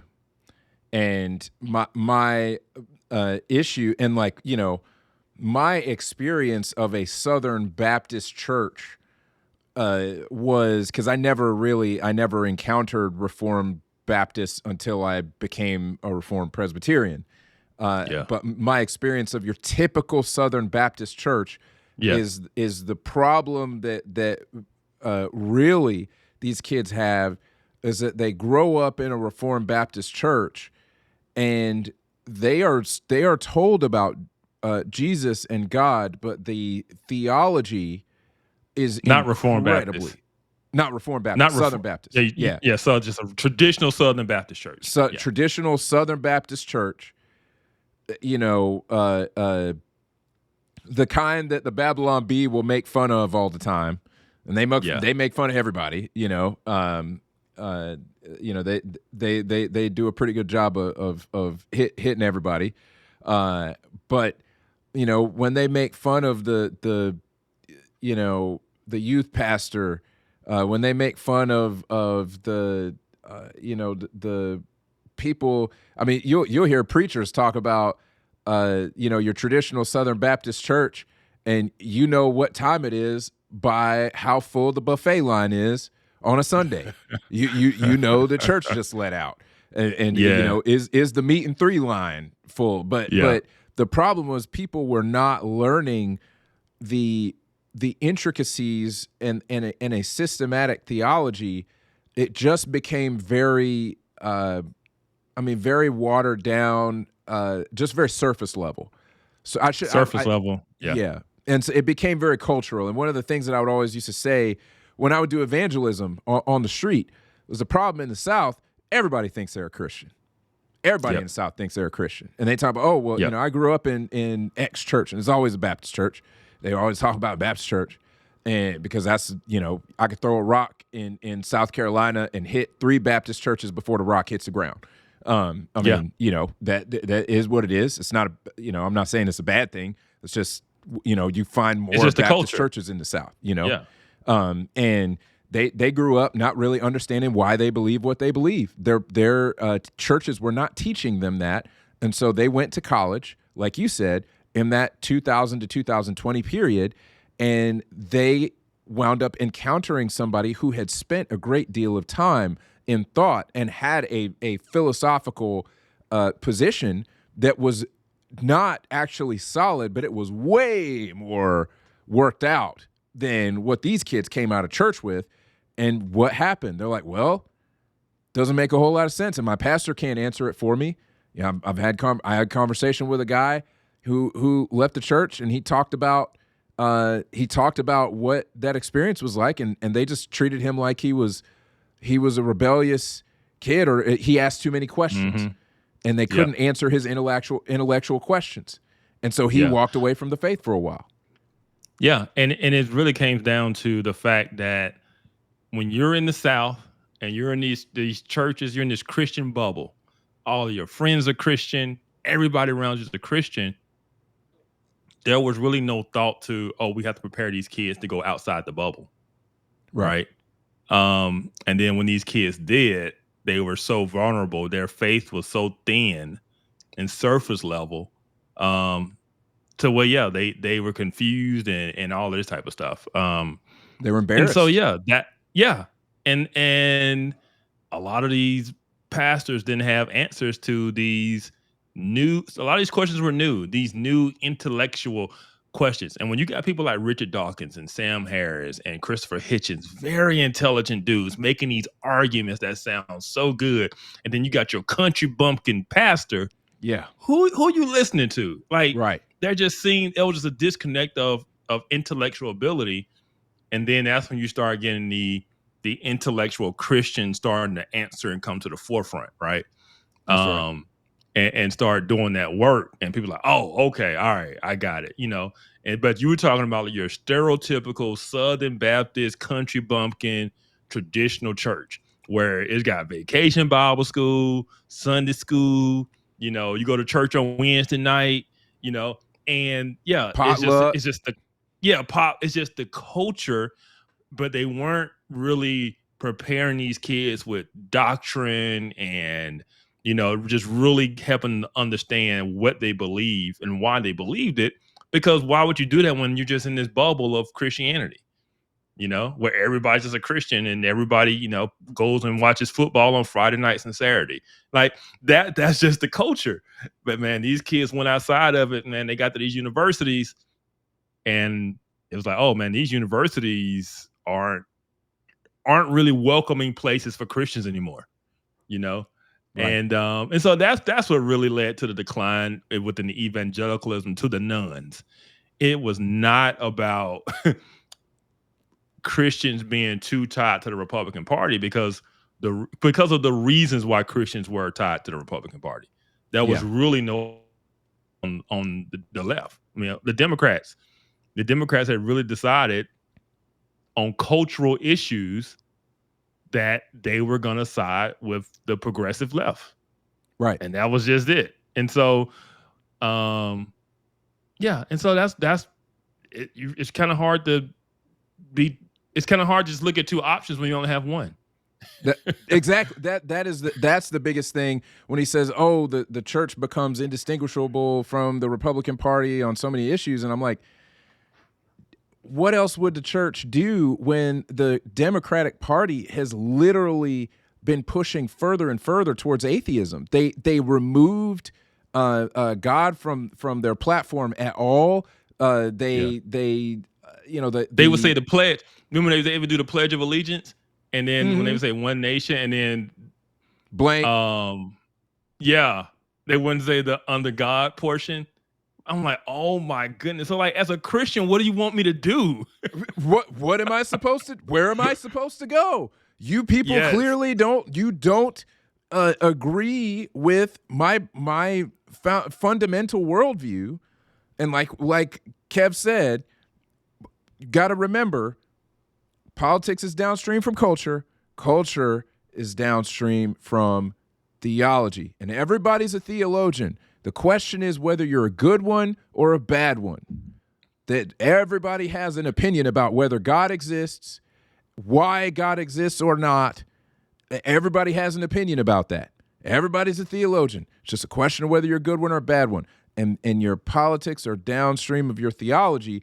And so when I look at a party that says, hey, God doesn't exist, and I am not going to govern as though God exists. As a matter of fact, I'm going to try to erase any idea of God existing out of our governance. I'm going to try to legislate it out of the American framework. Where else am I going to go? Yeah. So this whole idea that, oh, well, we need to not be, we need to be nonpartisan and all that stuff. I'm like, you know what? That's fine. If you want me to say that I'm nonpartisan, that's fine. However, it's going to have zero effect on what happens at the polls unless I see some movement on these issues from the Democratic Party. If you want me to say I'm nonpartisan, doesn't matter. My voting ballot is going to look blood red every single time. Yeah. And so I know we got to wrap up and we can let him finish this next part because he wants to talk about Russell Moore and David French, and he kind of paints them as what Christians need to be. And so for those who don't know, Russell Moore and David French are two evangelicals. Russell Moore is the chief editor of Christianity Today magazine. He used to be part of the Southern Baptist Convention. That ended in 2021. Big fallout. Don't have time to get into it. David French is a writer, political commentator, writes for the New York Times, writes for his publication called The Dispatch. But these are two guys who have been they are the leaders of the Never Trump crowd. That's what they are. And I used to be right there with them in terms of I agree with a lot of stuff they said. The problem is I never developed Trump derangement syndrome, and they did. And now they were for the evangelicals for Harris crowd. And so this is where I would push back on what he said in terms of them being what we need to be as the model. Because what he criticized the mainline denominations for is simply becoming like the culture, capitulating to the culture to try to attract the culture. That's the exact road that the two men he mentioned are going down. They're leaving biblical conservatism, I'll say, and they're going more towards the culture. They're moving leftward. Like I said, they were leading the charge to vote for Kamala Harris. Like, I don't know that they're not the ones to follow. No, And so this is the portion where I disagree with him, because I feel like he just really he doesn't understand evangelicalism or what's happening within evangelicalism with David French and Russell Moore and why they are out. They're out because they're moving left. And as I explained, that conservative resurgence in the early 90s within the SBC, and I talk about the PCA had to pull out of PCUSA, those denominations or conservative biblical Christianity isn't guaranteed unless it's fought for. And that fight continues constantly even within the denominations today. So as wokeism was coming in to the SBC and the PCA, you had this fight to hold on to just biblical truth. And so the reason Russell Moore and David French are no longer part of what we would call conservative evangelicalism is because they bought into the woke stuff. They bought into the race narrative, the BLM stuff. David French is pro-critical race theory and all of this stuff. That's why they're out. And so he doesn't understand the inner workings of evangelicalism, but he understands the bigger picture. He understands the Gospels. He understands what Christians are called to be. He just doesn't understand why David French and Russell Moore on the outside. And it's not for virtuous reasons. They're not the virtuous ones. They're on the outside because they are becoming what he's criticizing the mainline churches for being, waving a BLM and a rainbow flag. That's what they're on the road towards, And so, yeah. We can finish up this, and I know we got to wrap up. It's all good. Yeah. I mean, I know that, I hope that they don't go that far. I hope so too. But like I say, when that fight exists and you don't understand that fight is constantly there, because it's been there the whole time, you don't understand how once you start to toe the line or start to move that direction, you get a strong backlash, right? That's right. And then you view the backlash as, oh, we've lost our ways. Like, no, you're trying to lead us down the road we've been down before. We see the signs, right? You're wavering on some doctrines now. All of a sudden, you're like, well, women can be pastors and like you're wavering, right? Yep. You're going down the road. We've been down this road before. We don't want to go down it. And that is why they are on the outside looking in, not because they're virtuous, but because they're compromised. And like you said, I hope they don't go as far as their trajectory looks. But we've seen this play before. Yeah. And so that's what I'll say about that. And I'll say that I'm sure that they faced some very, very unchristian treatment as they started to waver publicly.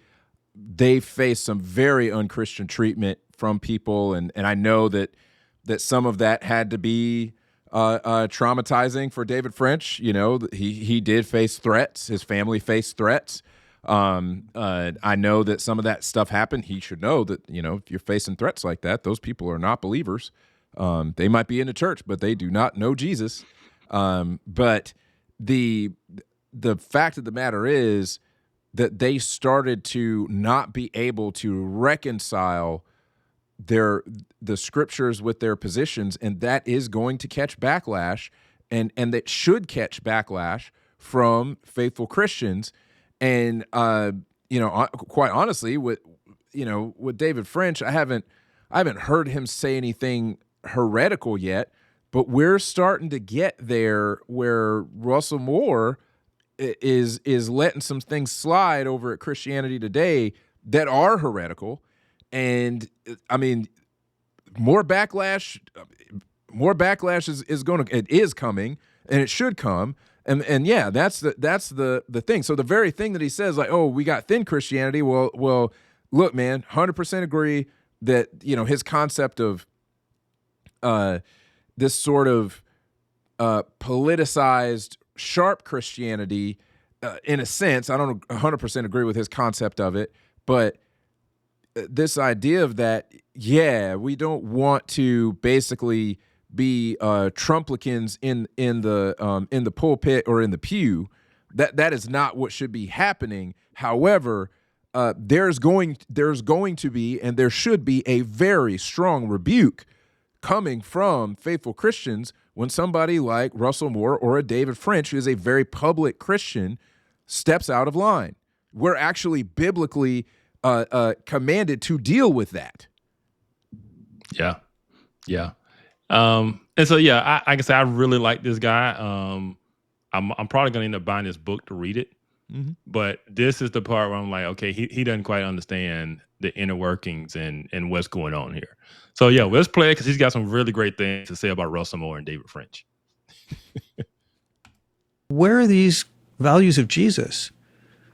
In the way you're approaching politics, we're seeing the same kind of partisan meanness and divisiveness on social media and in politics. Who needs the church for that? So as Russell says, when he's asked why young people are fleeing the church, he says, look, if the only choice you're giving young Christians, is between paganization and secularization, they're going to choose one or the other. So that's the second big wave. And that leads us to where we are, where you've got a church that's too sharp, meaning it's very polarized, very political, and also diminished in size. And you've got a church that's too thin. And you got a problem if you're depending on Christianity to do this social work that we rely on it for. We've talked about Protestants and evangelicals. Where do Catholics fit into this? Because bluntly, some of the most intellectual conservatives, many of the most intellectual conservatives I know, are either drawn to Catholicism or become Catholic. Where does the Catholic Church fit into this landscape that you've laid out? So the Catholic Church is kind of off to one side in my narrative because it's an international church.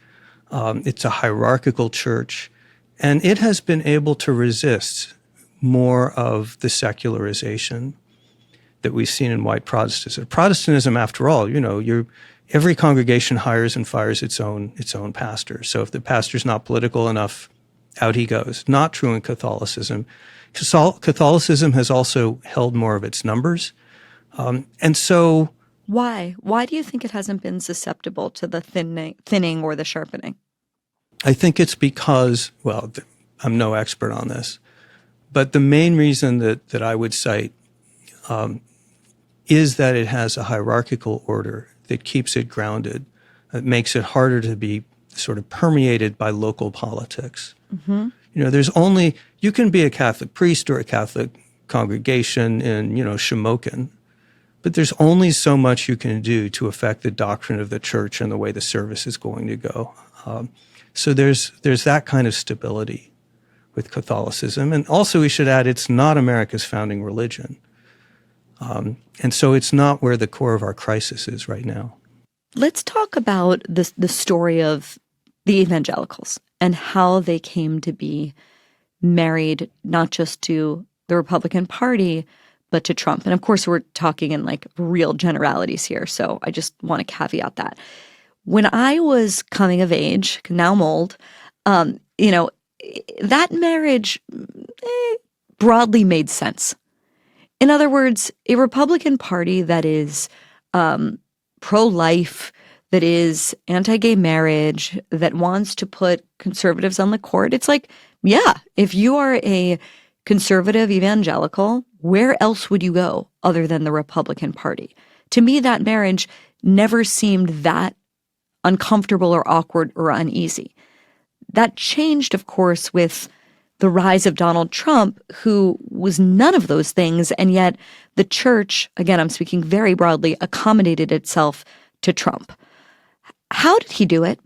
You know, how did the least religious president, maybe in modern American history, come to capture the most fervent Christians in America? Because I think the cynical view is, you know, you have one of two choices, and this was the choice that was going to secure Christians the court. And if you ask many of them, they'll say, yeah, like held our nose, voted for him, that choice paid off. Tell us that story of accommodation to Trump and where a lot of those people who you spoke to in the process of writing this book, whether or not they have regrets about it. Like, just tell us this story. Well, I should say that the initial attitude was accommodation with a certain amount of reluctance right at the beginning in 2016. But white evangelicals went on to embrace and, in fact, almost idolize Trump. They are now far more than any other group his base. Okay, so what happened there?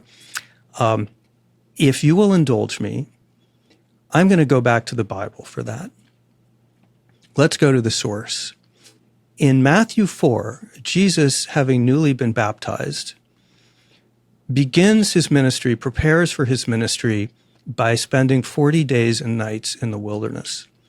And there he encounters Satan, who takes him to the top of the highest mountain and shows him all of human dominion and says, all of this will be yours if you will just bow down and worship me. And we know how that story ends. Jesus says, go away, Satan. Get thee behind me. He turns down that offer of power in this world at the expense of salvation in the next world. Fast forward to January of 2016. Donald Trump is giving a speech at Dordt College, which is an evangelical school in Iowa. And in that speech, he says two things. And I'll bet you did not know, because I did not know until recently, that he says both of these historic things in that speech.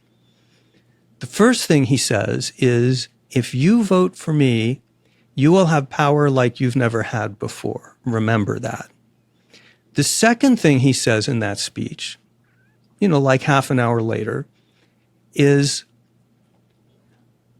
my supporters are the most loyal in the world. They're so loyal I could shoot someone on Fifth Avenue and they wouldn't care. And notice what he's doing here.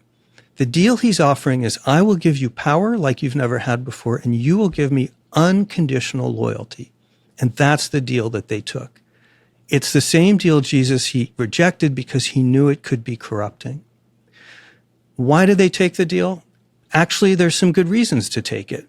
Right? White evangelicals, cultural conservatives feel embattled, and they have reason to feel embattled. You know, it's everything from, there is no war on Christmas, but they fear for Christianity in the public square. And, you know, if you're on social media all the time, you think maybe your kid's going to come home with a sex change there.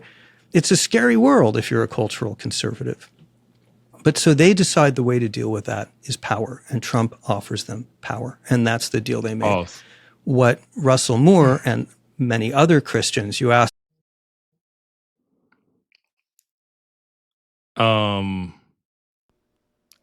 This is where one of the things I think he gets it wrong. I appreciate him going to the Bible. I appreciate that narrative because there is some element of that, but that's not really what drives evangelicals.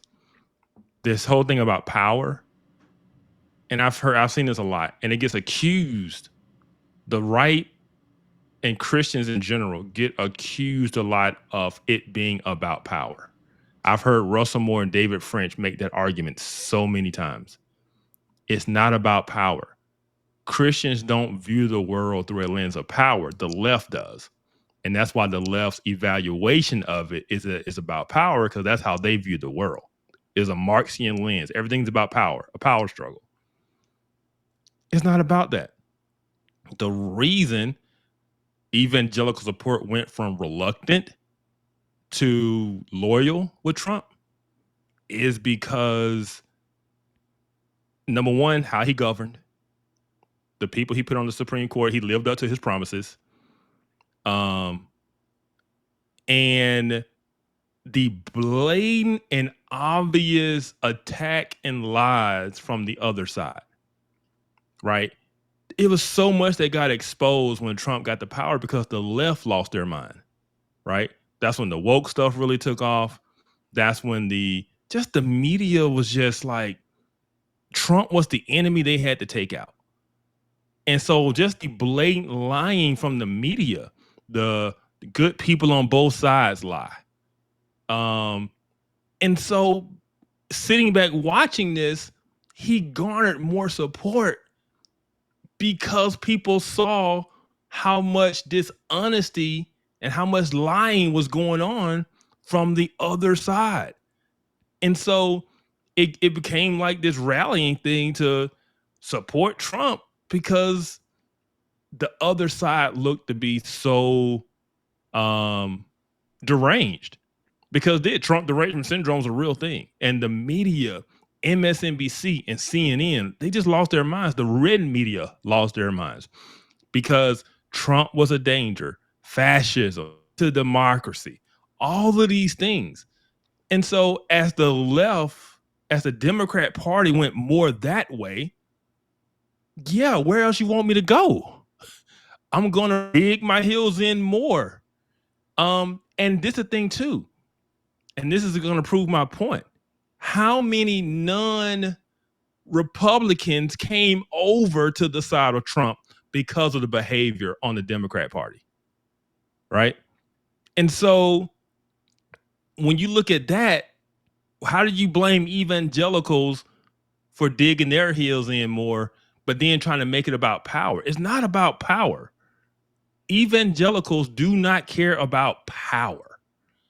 What we cared about was not living in a nation of debauchery, not sending my kids to school and having them learn about, gender theory, yeah.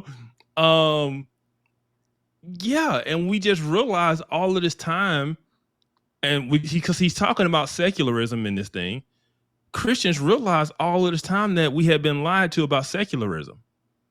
We had been lied to about this realm. And what we realized was that since the 1960s, we had been told to leave our religion at home and in our churches, and then we come to the public square.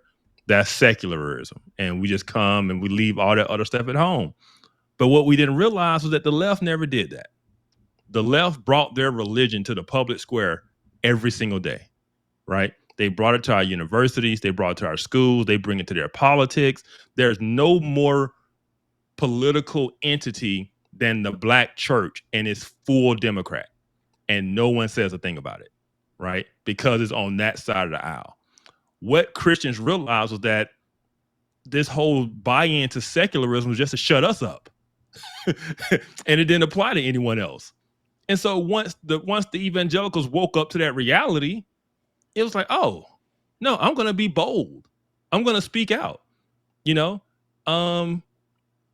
they voted they dug their heels in with Trump because they saw how much he was being attacked. They saw the justice system weaponized against him. They saw trying to take him off the ballot, put him in jail, like all of these things, tried to kill him,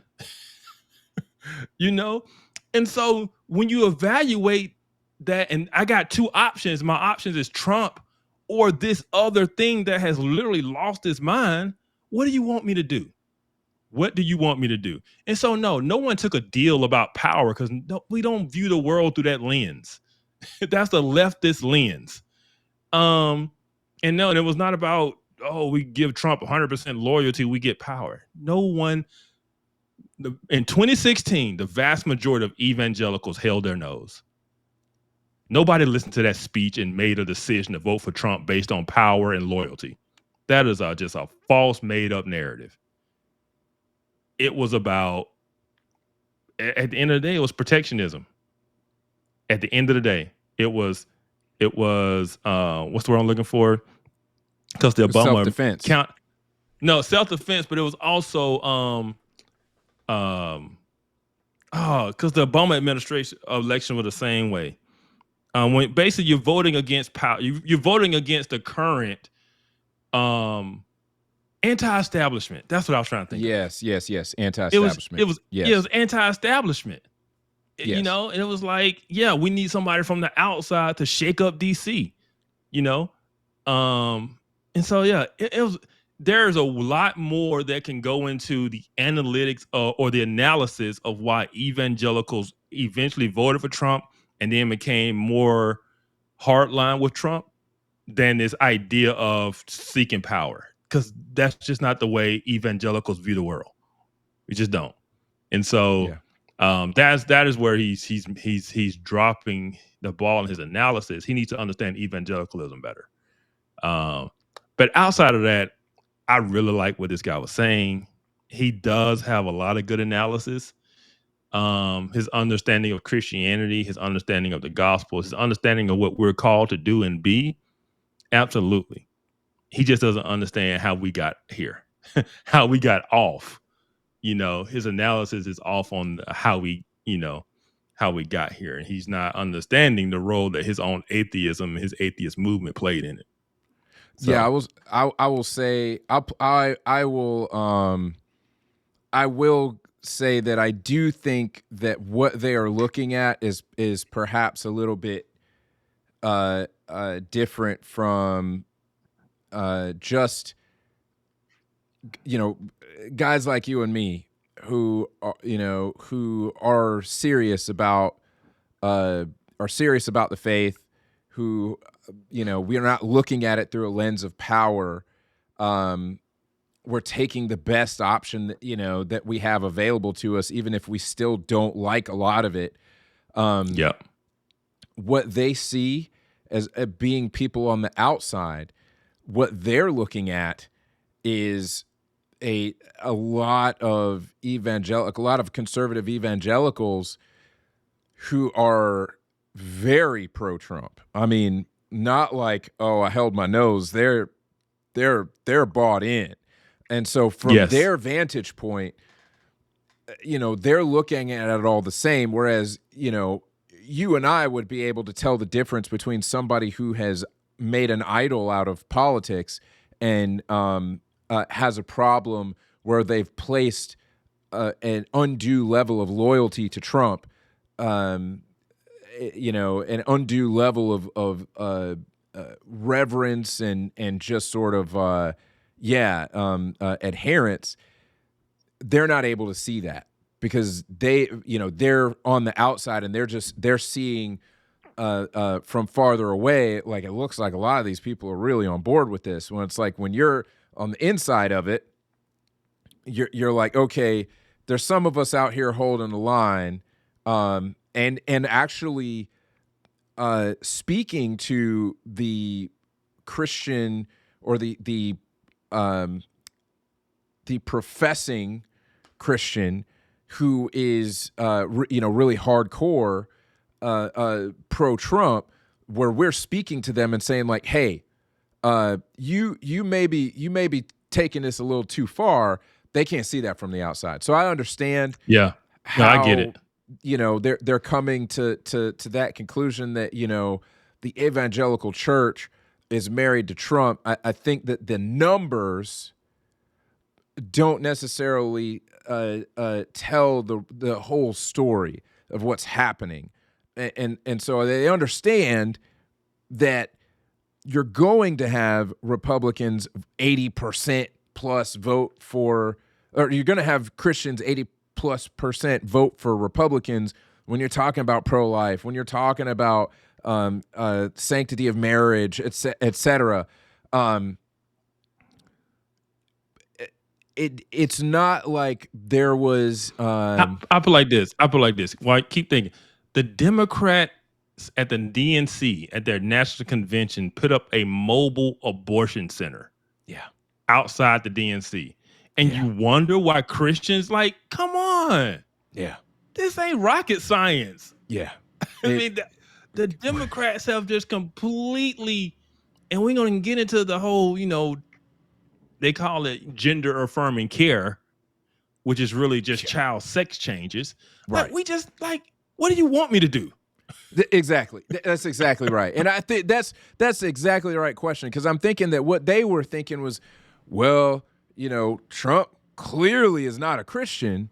He's clearly the most unchristian candidate that you guys have had in a while, and you guys seem to have more fervor for him than anybody else. And I will say that among people who are professing Christians, I don't like that. I think that is a problem. However, what else was I going to do? Did you think I was going to vote because of him? Did you think that I was going to vote for a Democrat? Because here's the thing. He's pro-Christian. It's not that Trump claims to be a Christian. I don't think he is. He's not a Christian, dude. I don't think he knows what that really means. Yeah. No, he don't. He's pro-Christian. Yeah. He's not anti-Christian. At the very least, he's not anti-Christian. At the very least, he's not anti-Christian. The Democrat Party, yeah, they're anti-Christian. Yes. So what was I supposed to do? Yeah, what were you supposed to do? And at the end of the day, so, I mean, even this time, DeSantis was my guy, but he didn't win the primary. Same in here, 2016, Marco Rubio was my guy. He didn't win. I was a Ted Cruz guy, but I was wrong, man. We're gonna talk about But even with DeSantis, there were people who's like, I like DeSantis. Yeah, dude. Because he's a really good governor. He's a really good governor. Oh, man. But people were questioning in terms of him versus Trump. First of all, if Trump can run again, why would you? I felt like DeSantis had values of Trump without the baggage of Trump. To me, it was the best of both worlds. Yes. But some people saw it as, no, he's still too much of a politician. He's going to capitulate to the political norms the minute he gets to DC, and he's not going to be the wrecking ball he needs to be. That's what people want. You were right. Yeah, I got that argument.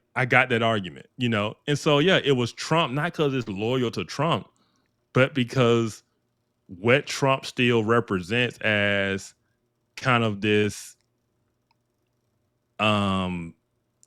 figure that is against, oh man, I would call it the global order, the post-World War II consensus, the liberal global order that has been put in place since World War II that everyone has just bought into and gone along with. People are starting to see, wait a minute, there's a lot of things in there that just wasn't good for us. Why did we send all our jobs overseas? Like, why do we do, globalism and global trade and all, and so it was some things that people started to question, like, why are we Europe's defense? Like, why can't they defend themselves, right? Why are we spending all this money getting into these wars? Like, people, there was way more to it than loyalty to Trump. It was like, no, people like the fact that he's not tied to the military industrial complex, and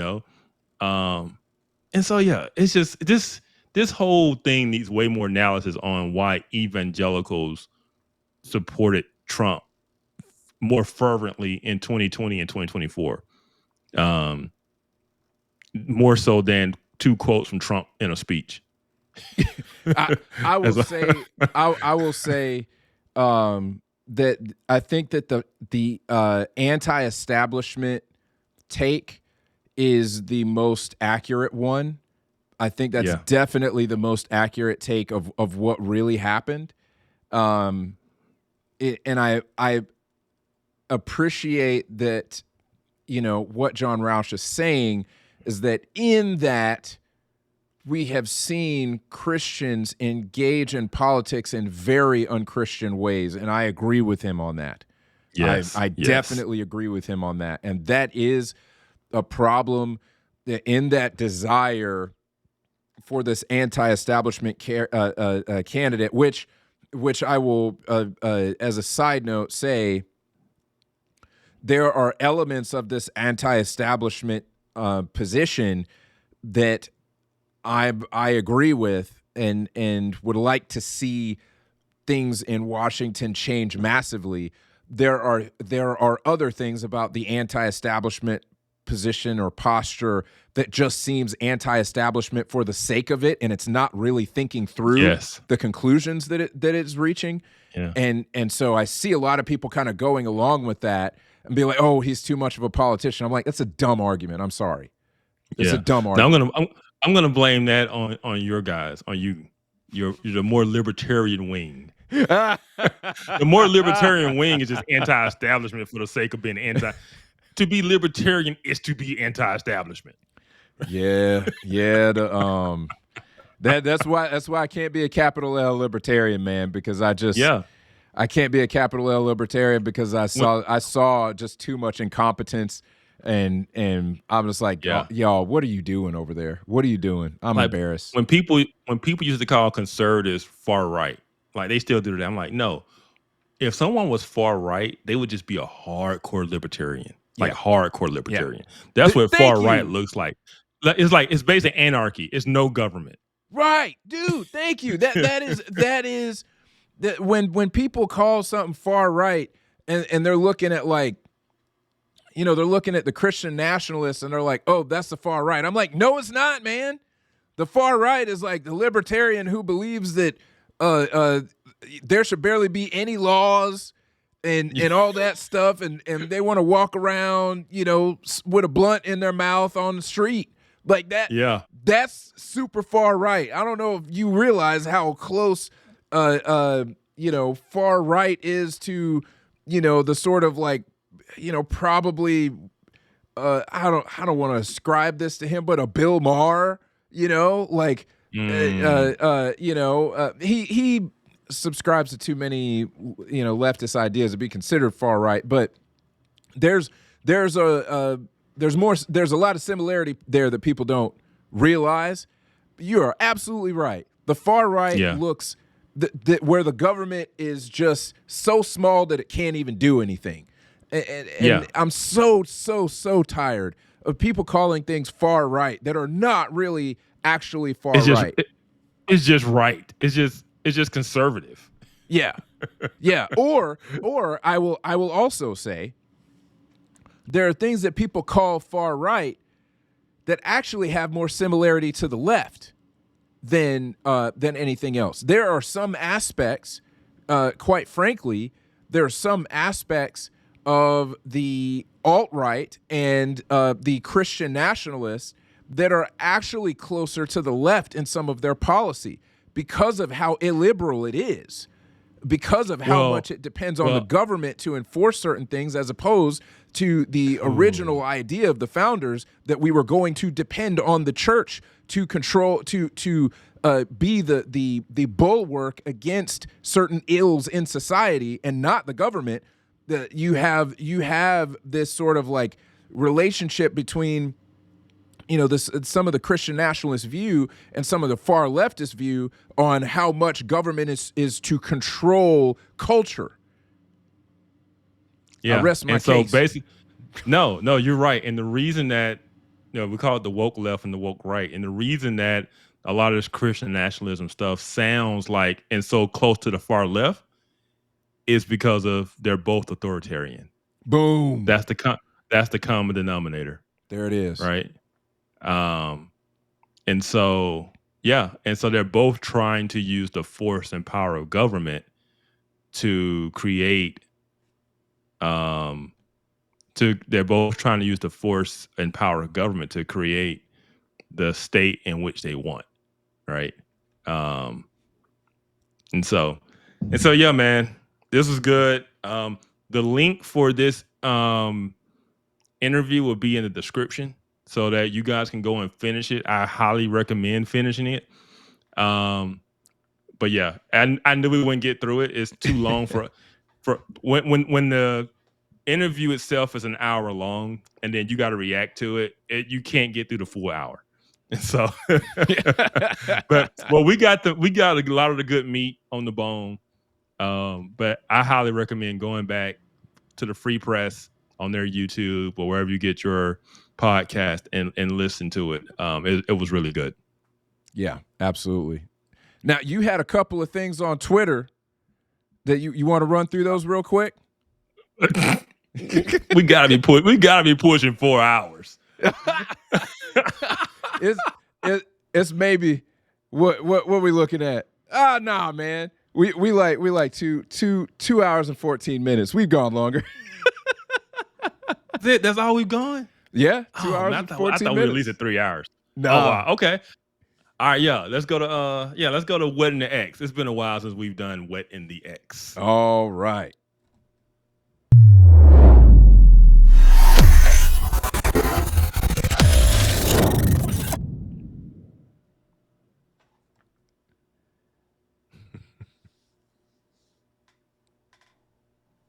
All right.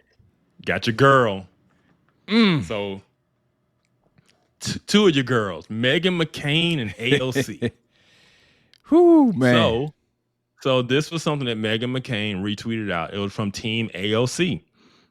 And the tweet says, do not let them trick you into thinking we are enemies. Do not let them trick you into thinking that we can be separated into rural and urban, black and white and Latino.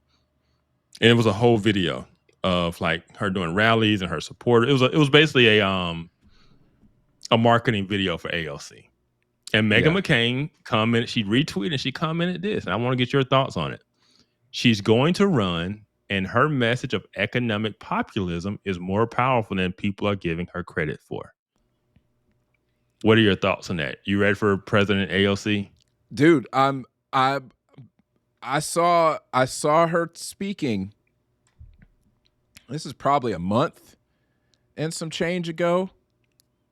And I knew it was evident that she had started to change her tone, and she was gunning for running for president. It was evident at that moment she was gunning for running for president. The minute she took her pronouns off of Twitter, we knew what was coming. Oh yeah. That's right. That's exactly right. And so I absolutely agree with Meghan McCain. Absolutely agree with Meghan McCain. She's right. I think that people should not underestimate. They should not underestimate that message is going to be more popular than we think. And I'm going to tell you why. Because Trump's an economic populist. Yeah. Trump is an economic populist. He is not an economic conservative. He's an economic populist. And the thing that I am concerned about is some of the direction that he pushes on economics is actually paving the way for President AOC. I mean, we talked about that last time, the way Trump's tariffs and his whole strategy is the Democrat playbook. It was Nancy Pelosi in 1996. It was Bernie Sanders in his run. And now AOC is she's Bernie Sanders 2.0. She's going to be saying a lot of the same stuff. So yeah, no, you're right. It is.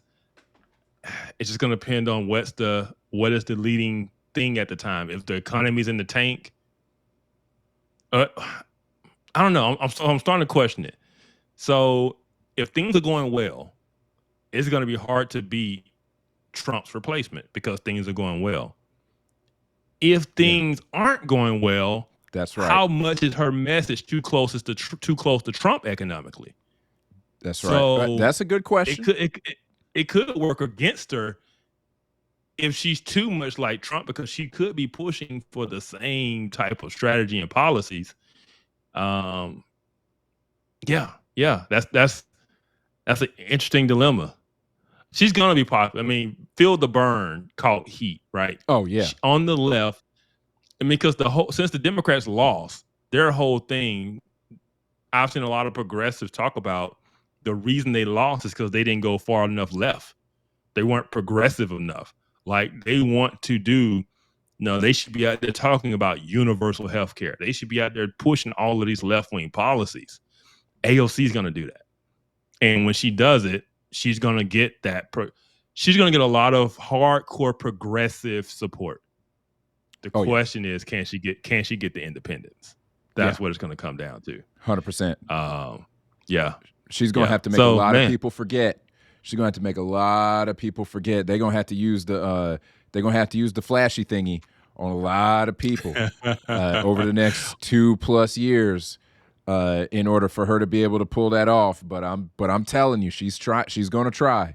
She's already I will trying. say this too. This is going to be her biggest challenge because we've already seen it before. What has sank the last 2 female candidates, Hillary Clinton and Kamala Harris? Very, very disingenuous and fake. Yep. We've seen AOC do that change up her accent thing too. Yep. Right. If she does that, if she comes off just as fake and shallow as they did, then no, she's not gonna have a chance because people see through that. You know, Hillary Clinton wheeze is long and wheeze is tired. I keep hot sauce in my purse. Oh man. Oh my goodness, man. I can't believe. What Kamala Harris? You better thank a union member. Oh.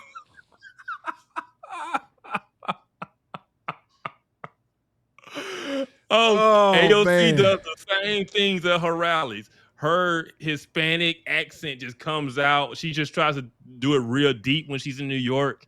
And then when she's not, she's talking different. Like, yeah. I see it coming. And if she's smart, she'll cut that mess out. Better. As Sun Tzu says, never interrupt your enemy while he's making a mistake. Yep. I'm gonna stop giving tips. Yeah, I know, right? Let me stop. AOC, don't listen to this. Yeah. Oh man. No, AOC, you want to come on the show? We'll have you on. We'll talk with you. Absolutely. I'm like, how did you get an economics degree? Hey.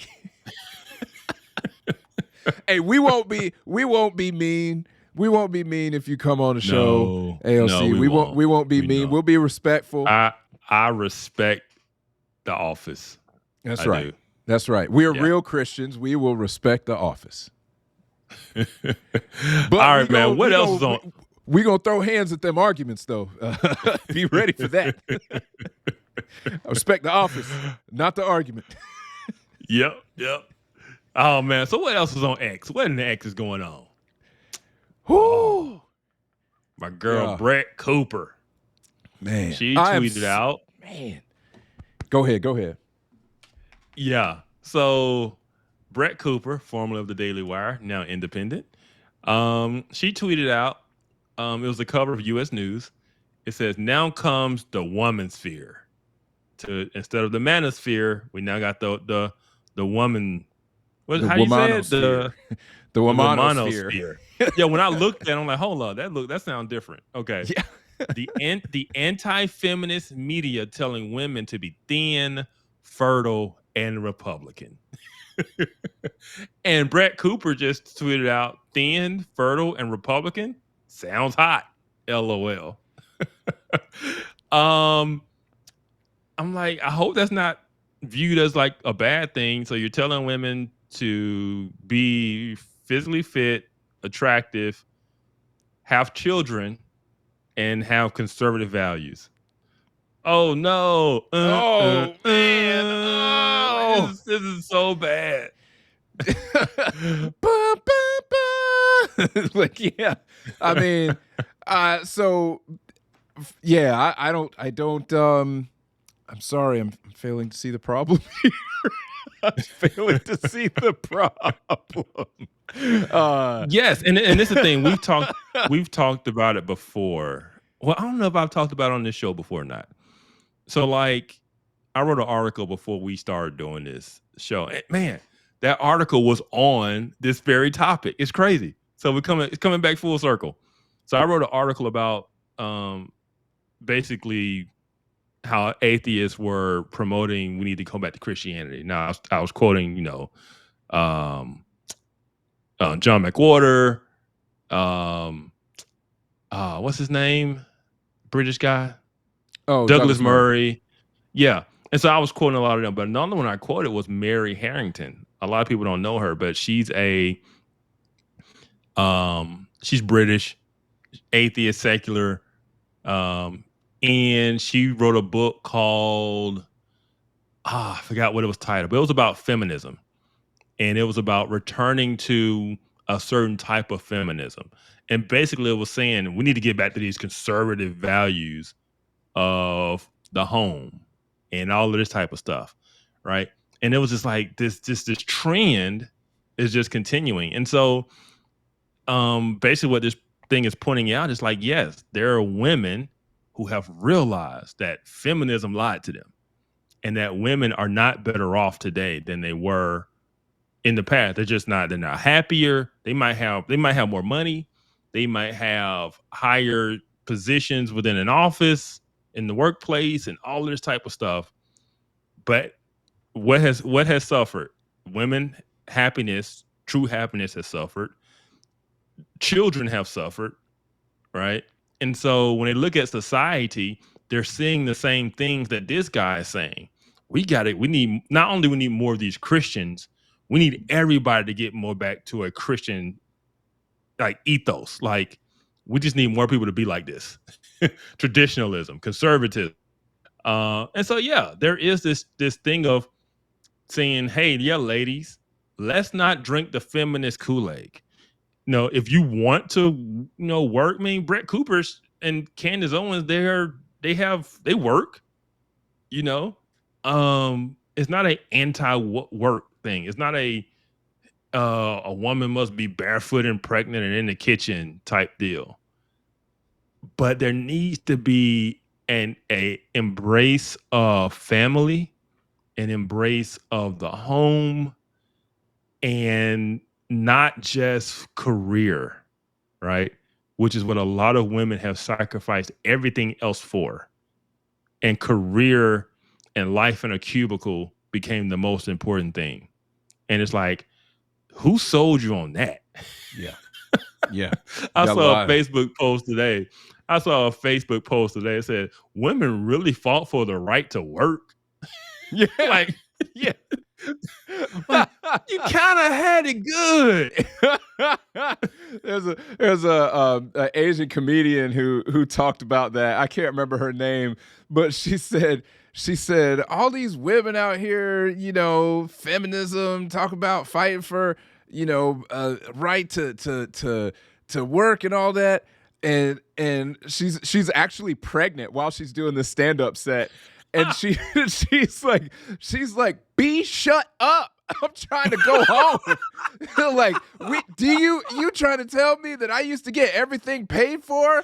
And now you trying to tell me that you fighting for me have to paying 50% of the bills? And I still got to be a mom? Shut up. You're ruining this thing. Oh man, it is so much truth to that. It was like I get part of it. I don't get. It's gotten to a brainwashing level. Like, you and I both kind of keep our ear to like the manosphere, the red pill stuff, the dating stuff, right?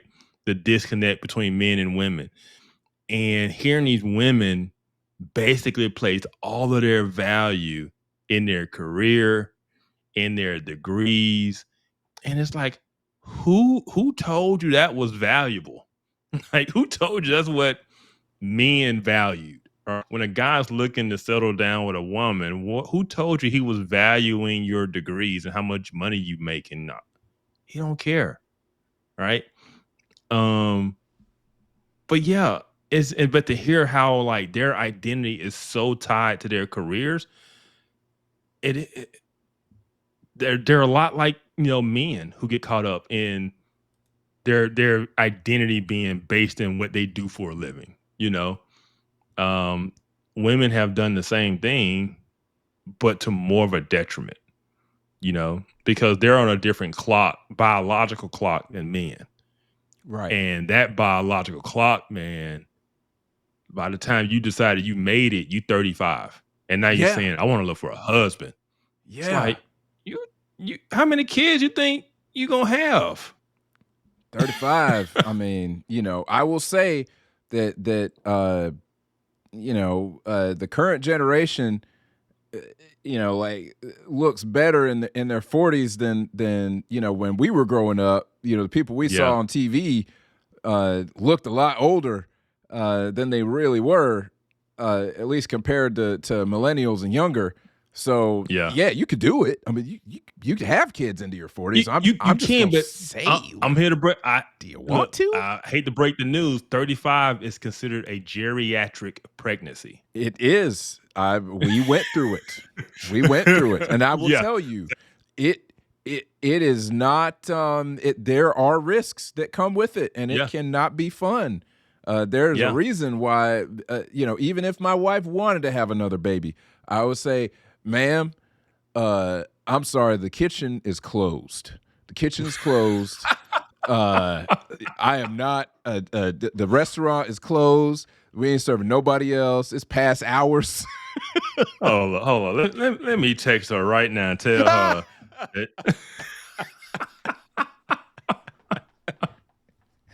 Don't you do that to me, Kevin.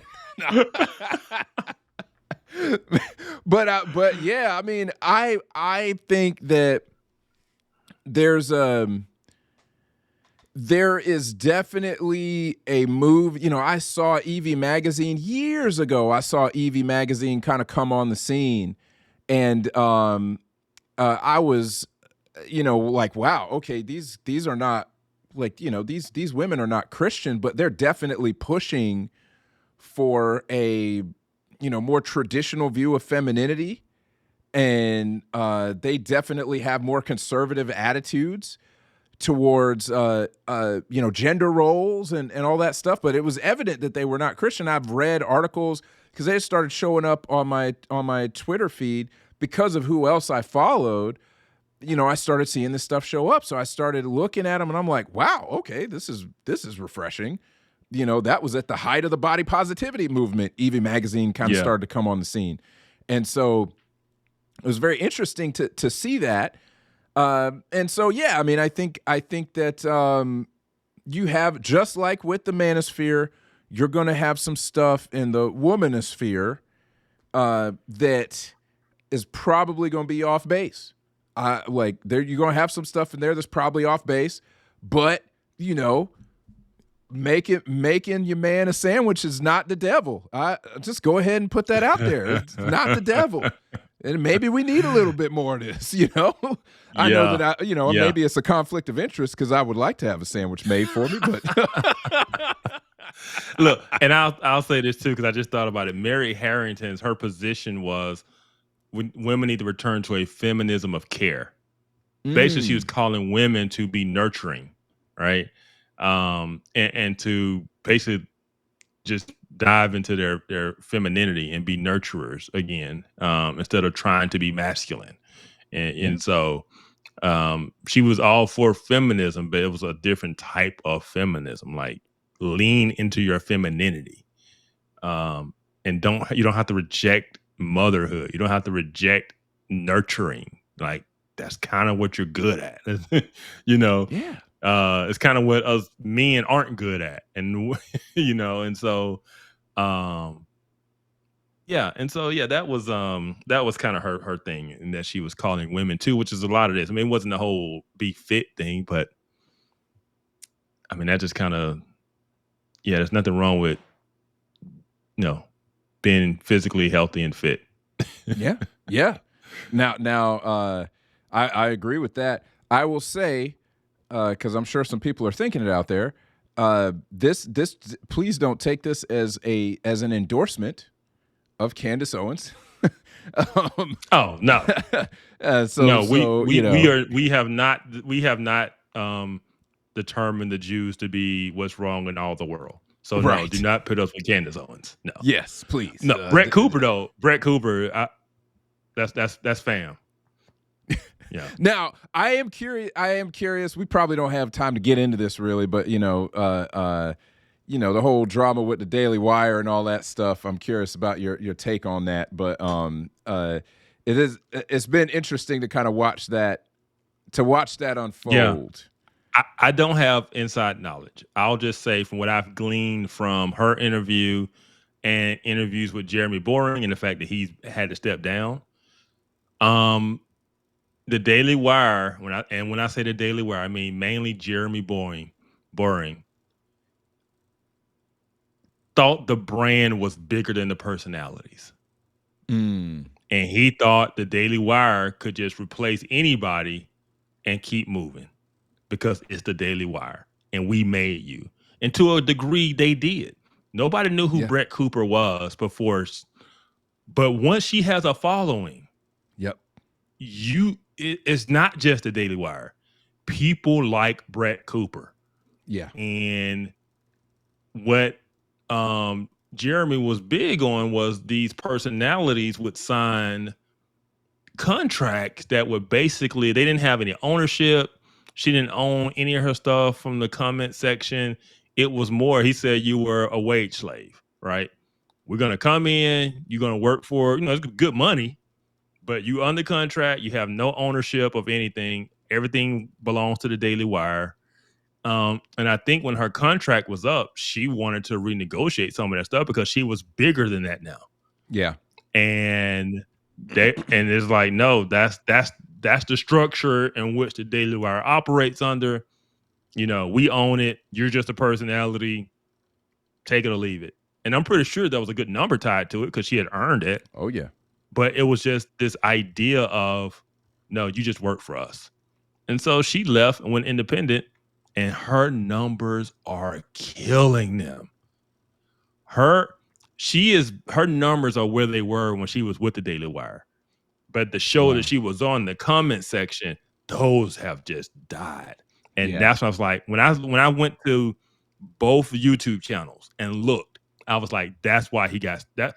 That's why he stepped down. I'm gonna say he got fired. They said it nicely. He got fired because he dropped the ball big time. I mean, she gets 400,000 to over 1 million views per video. Like her numbers are crazy high. Wow. Right. And that's the kind of numbers she was bringing to the Daily Wire in the comment section, her show. That show now, if you go there, 16,000 views, 20,000 views. Like it ain't hitting at all like it was when she was there. They overplayed their hand. They thought the brand was bigger than the personalities. And it's like, no, people like the Daily Wire, but they like the Daily Wire because of the personalities that are there. Brett Cooper, now Candace left over, she had to go. Right. Once you started saying Jews are the evil in the world, I don't know how you work with Ben Shapiro. Like, or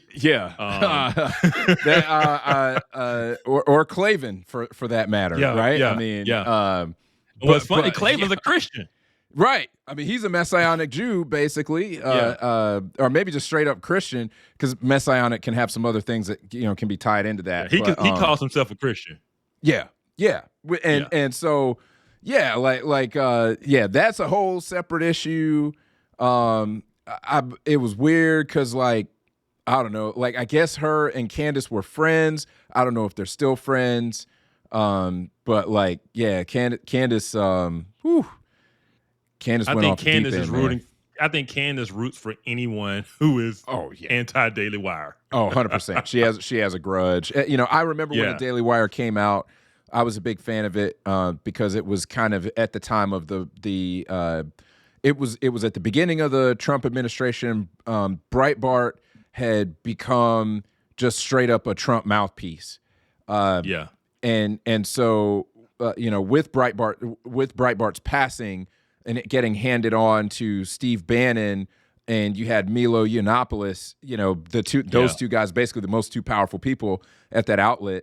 Ben Shapiro left, and I was like, I understand why he left. I applaud why he left. Because we were not allowed to say anything negative, and it became basically an alt-right mouthpiece.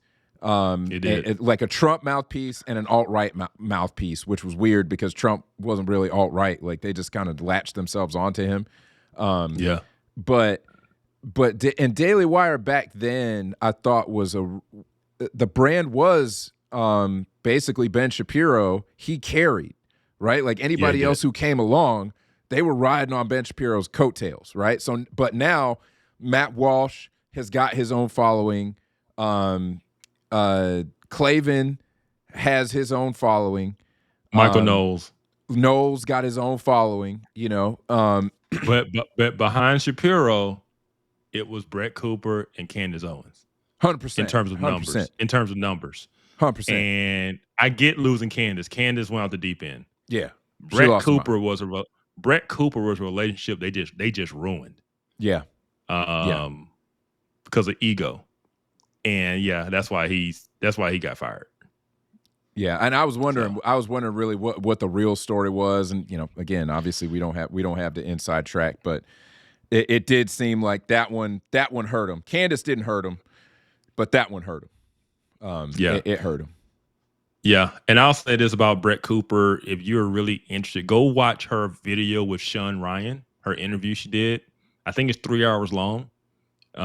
She's a sit-down interview, and it gets really raw. I mean, she's very open about some things, and you forget how young she is. She is very, very mature. And it's because she had to grow up at a young age. It's just some things she went through in her life, but she's a very mature young lady. Even the way she handled this situation and what she talks about and what she doesn't talk about, how she doesn't badmouth people. Most 23-year-olds wouldn't do that. So I highly recommend Sean Ryan podcast. Go check it out. Word. So we got one more here.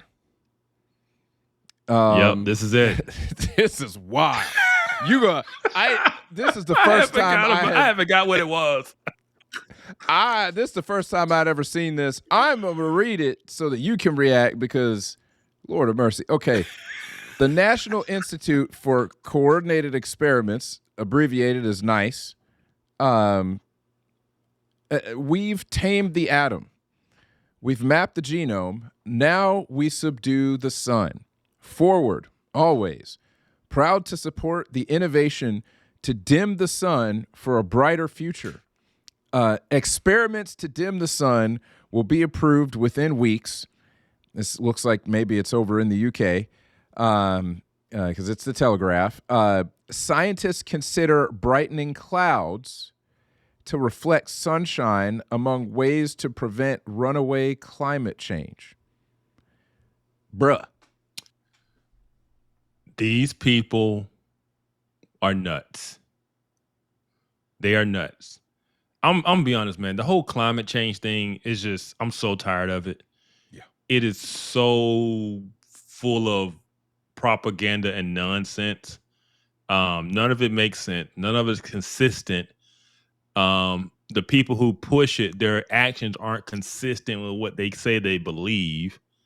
It's just all politics meant to drive money, right? But I do believe there are the hardcore believers, and these people look like to be the hardcore believers. Oh yeah. And the issue is the sun. Good luck. We've moved on from cow flagellants, right? Killing the earth. And now it is the sun. But here's the thing, like the sun belongs to everybody. You can't just mess with the sun and then be like, oh, our bad. Like we messed it up. Like, no, like you don't own the sun. You can't mess with it. Yeah.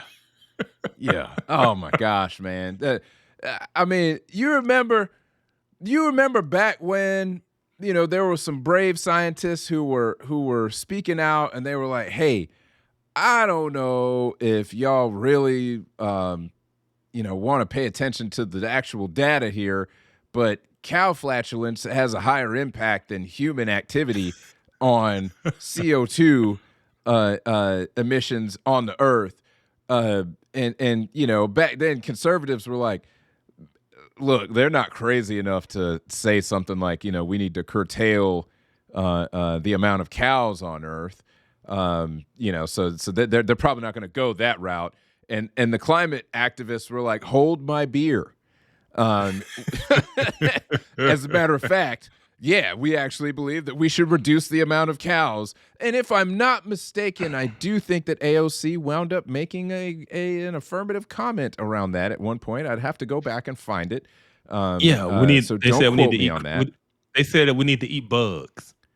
Yeah, and make, do the lab grown meat thing, or do the Impossible burgers and all that stuff. And so we needed to reduce our beef consumption for climate change. Yes. And it was an acknowledgement that, yes, the data does show that cow flatulence is a bigger impact on CO2 emissions than anthropomorphic efforts. For those who don't know, anthropomorphic just means human. Human effects. Hey on man, climate don't change. come in here with the thesaurus and your big words, man. Just say human. I'm giving You like more than Homo sapien activity. Hey, look. This is informed takes. When you out here and you see them throwing these words around, you go, I'm trying to help you understand what they mean. They just mean human.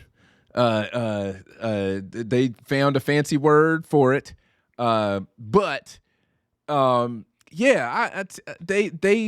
They did go crazy enough to say we should reduce the amount of cows. And so I shouldn't be surprised that we have gone crazy enough to try to dim the sun. Didn't y'all watch The Matrix? Didn't y'all see what happened? Come on now. And then we're gonna talk about, we got global cooling because we've jacked up the sun. That's what's gonna happen. A new ice age. You know what? It's gonna be like the new atheists. They're gonna be like, oh man, we shouldn't have done away with the sun like that. See what I did there? Pun intended. We need to bring that back. Y'all bring the sun back. Oh man. Man, that's probably the best joke I've ever told in my life.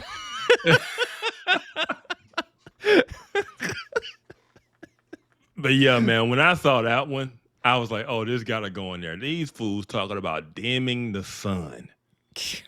Wow, to fight climate change. Like, what could go wrong? What could go wrong, guys? Could go wrong? All I'm saying is that in 1999, a movie named The Matrix came out, and maybe you should go and take a look at what happened when we messed with the sun, okay? When we messed with the sunlight being able to reach the earth, okay? I know it's a movie, but just think about it, okay? Just think about it. So was Idiocracy, but here we are. Yeah, Veep was a TV show, and we got Veep. We got real life Veep. Nobody saw that coming. Nope. Man. Oh my goodness. Man.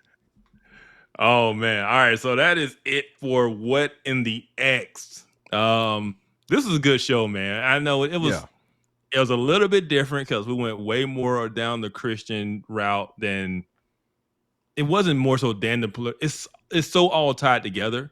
Like you say, politics is downstream from culture is downstream from theology. And that was basically the argument the guy's making. And so I felt it was important for us to talk about it just because of who was saying it. Yeah. It is such a, I don't know, it's just a crazy thing for me to see. Like he said, if you had told him 20 years ago this is what he would be doing, he would have told you to get drug tested. And I'm the same. I feel the same way because I saw the change. And so I felt that it was very important to talk about because number one, he had a lot of good things to say. But also it is so relative to our current situation of what we're seeing and this kind of tilting point we're at. Like, which way are we going to go?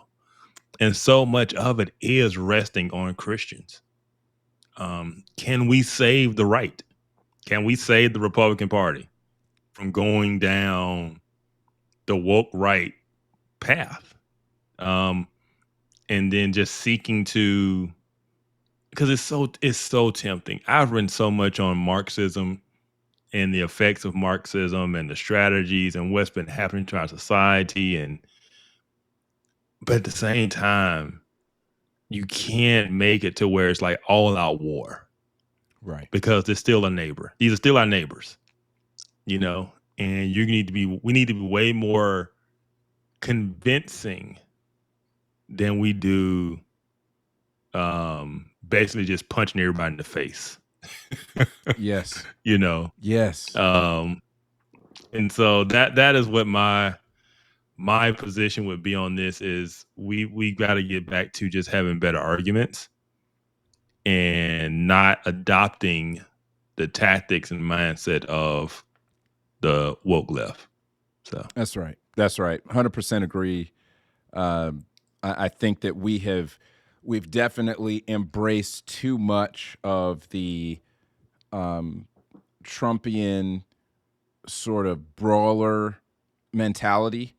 And for the Christian, that's not the way. For the Christian, that's not the way. Now, I'm not saying it has to be mealy-mouthed and everything has to be winsome. Nice and winsome. That word gets used and all the time, and it basically just means when certain people use that word, it's just, I don't like your tone. Okay, look, everything is not going to have the super nice sort of like, well, this is the way we should. That's not what we're saying here. It doesn't have to sound that way. What we are saying is that everything can't be about, as John Rauch talked about, conquering your enemy and salting the earth with their tears, right? Like it can't be. Yes. It can't be that. And so look, I think, and this is the thing. I love Ben Shapiro's cups and T-shirts about drinking liberal tears. I think it's funny, but it's not the model in which I engage people. Right. Exactly. Yeah. And we see so much of that happening now. If you open up X and you look at political X, that's what you're going to see. You're going to see hands getting thrown back and forth, people being ugly to one another. And it's disappointing. It's very disappointing that I see prominent people say that they're Christians and they're out there doing that stuff. There are people who I do think do a good job of holding the line. I think, for example, Samuel Say. I think Samuel Say does a great job of showing how to be respectful but still engage, and when needed to engage sharply aspects of the culture that are just completely out of line. I think that he's a great example of that, and he catches it from the left, and he catches it from the woke right. He does. Those guys definitely don't like him right now. They don't. Yeah, we talked about it. He catches it bad on both sides. Yeah. But if we talk about an example, not David French, not Russell Moore, Samuel Say. Yep. Another name I threw out there, less known in the YouTube, Twitter streets, because he done messed with it, but just as a voice within politics and how you handle things, Mark Dever. I don't know if you know who Mark Dever is. Yes. So, this is why Mark is important, because Mark, he's the pastor of Capitol Hill Baptist Church in D.C., in Capitol Hill area. Like, he has members of both parties in his church. And so it's not that he has to walk a line. He just has to keep first things first. Right. And he does a great job with that. But he's very clear on where they stand on the key evangelical issues. But there's just not this there's this nastiness that you see. It's just, you're just not going to hear it from him. He's going to come with a better argument, I guess you can say. Yeah. And it's the biblical argument.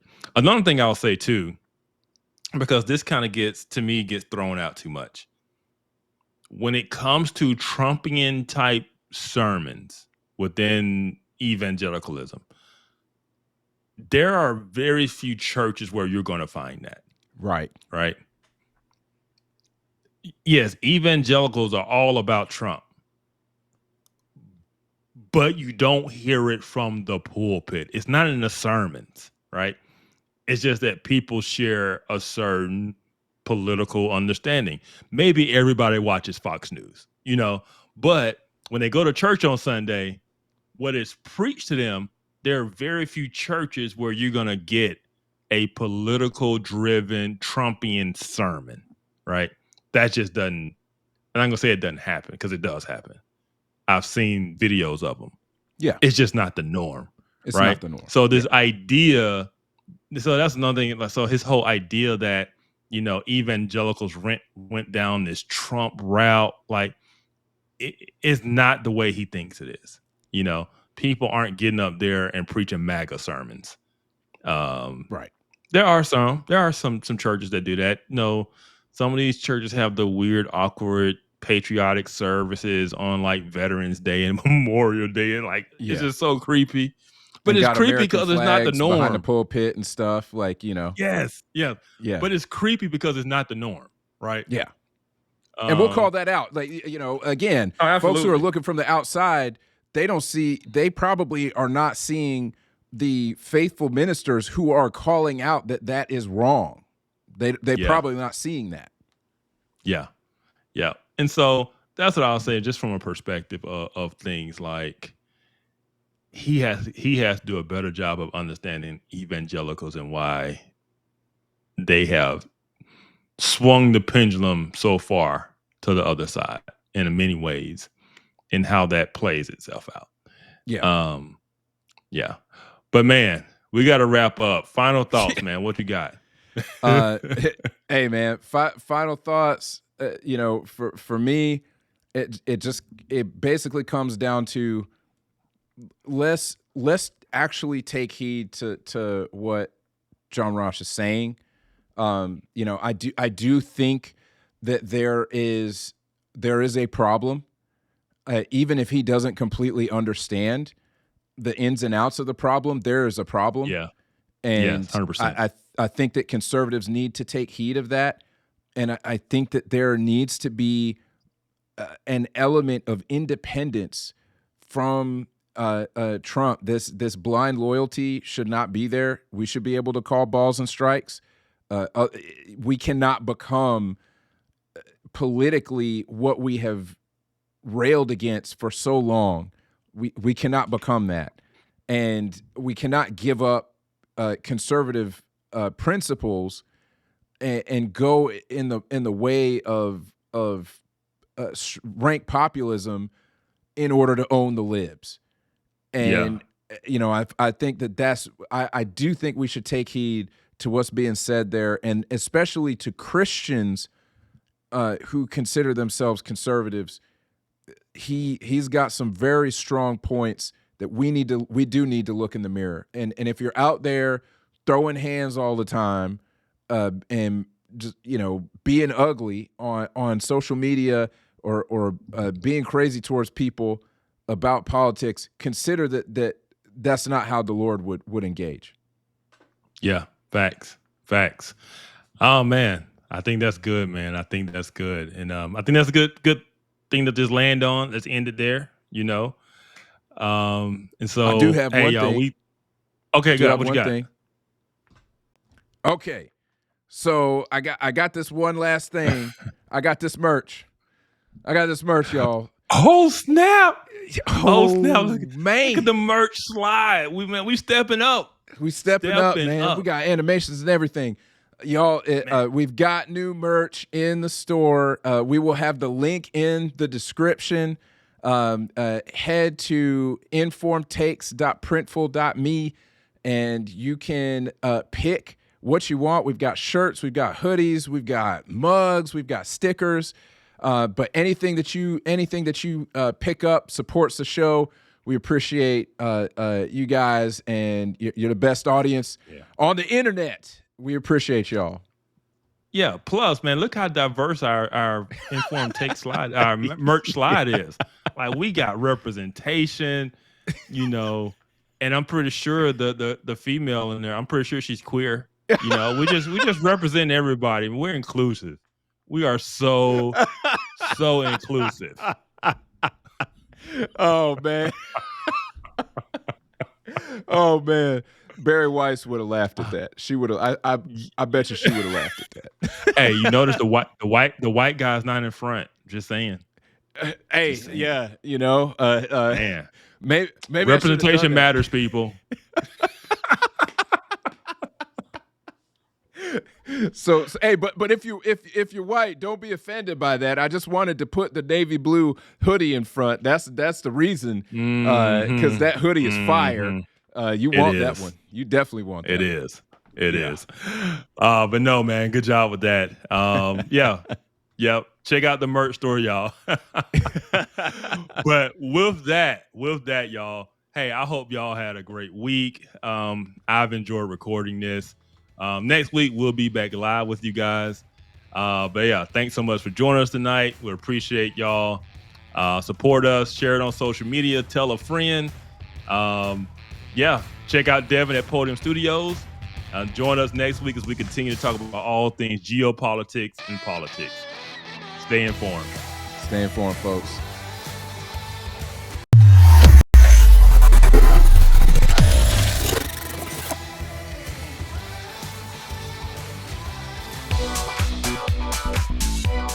This podcast was filmed at Podium Studios at Marietta Square.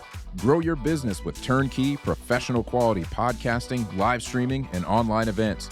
Don't worry about editing. Don't worry about anything. Just come in and record. Learn more at thepodium.studio. Step up to the podium.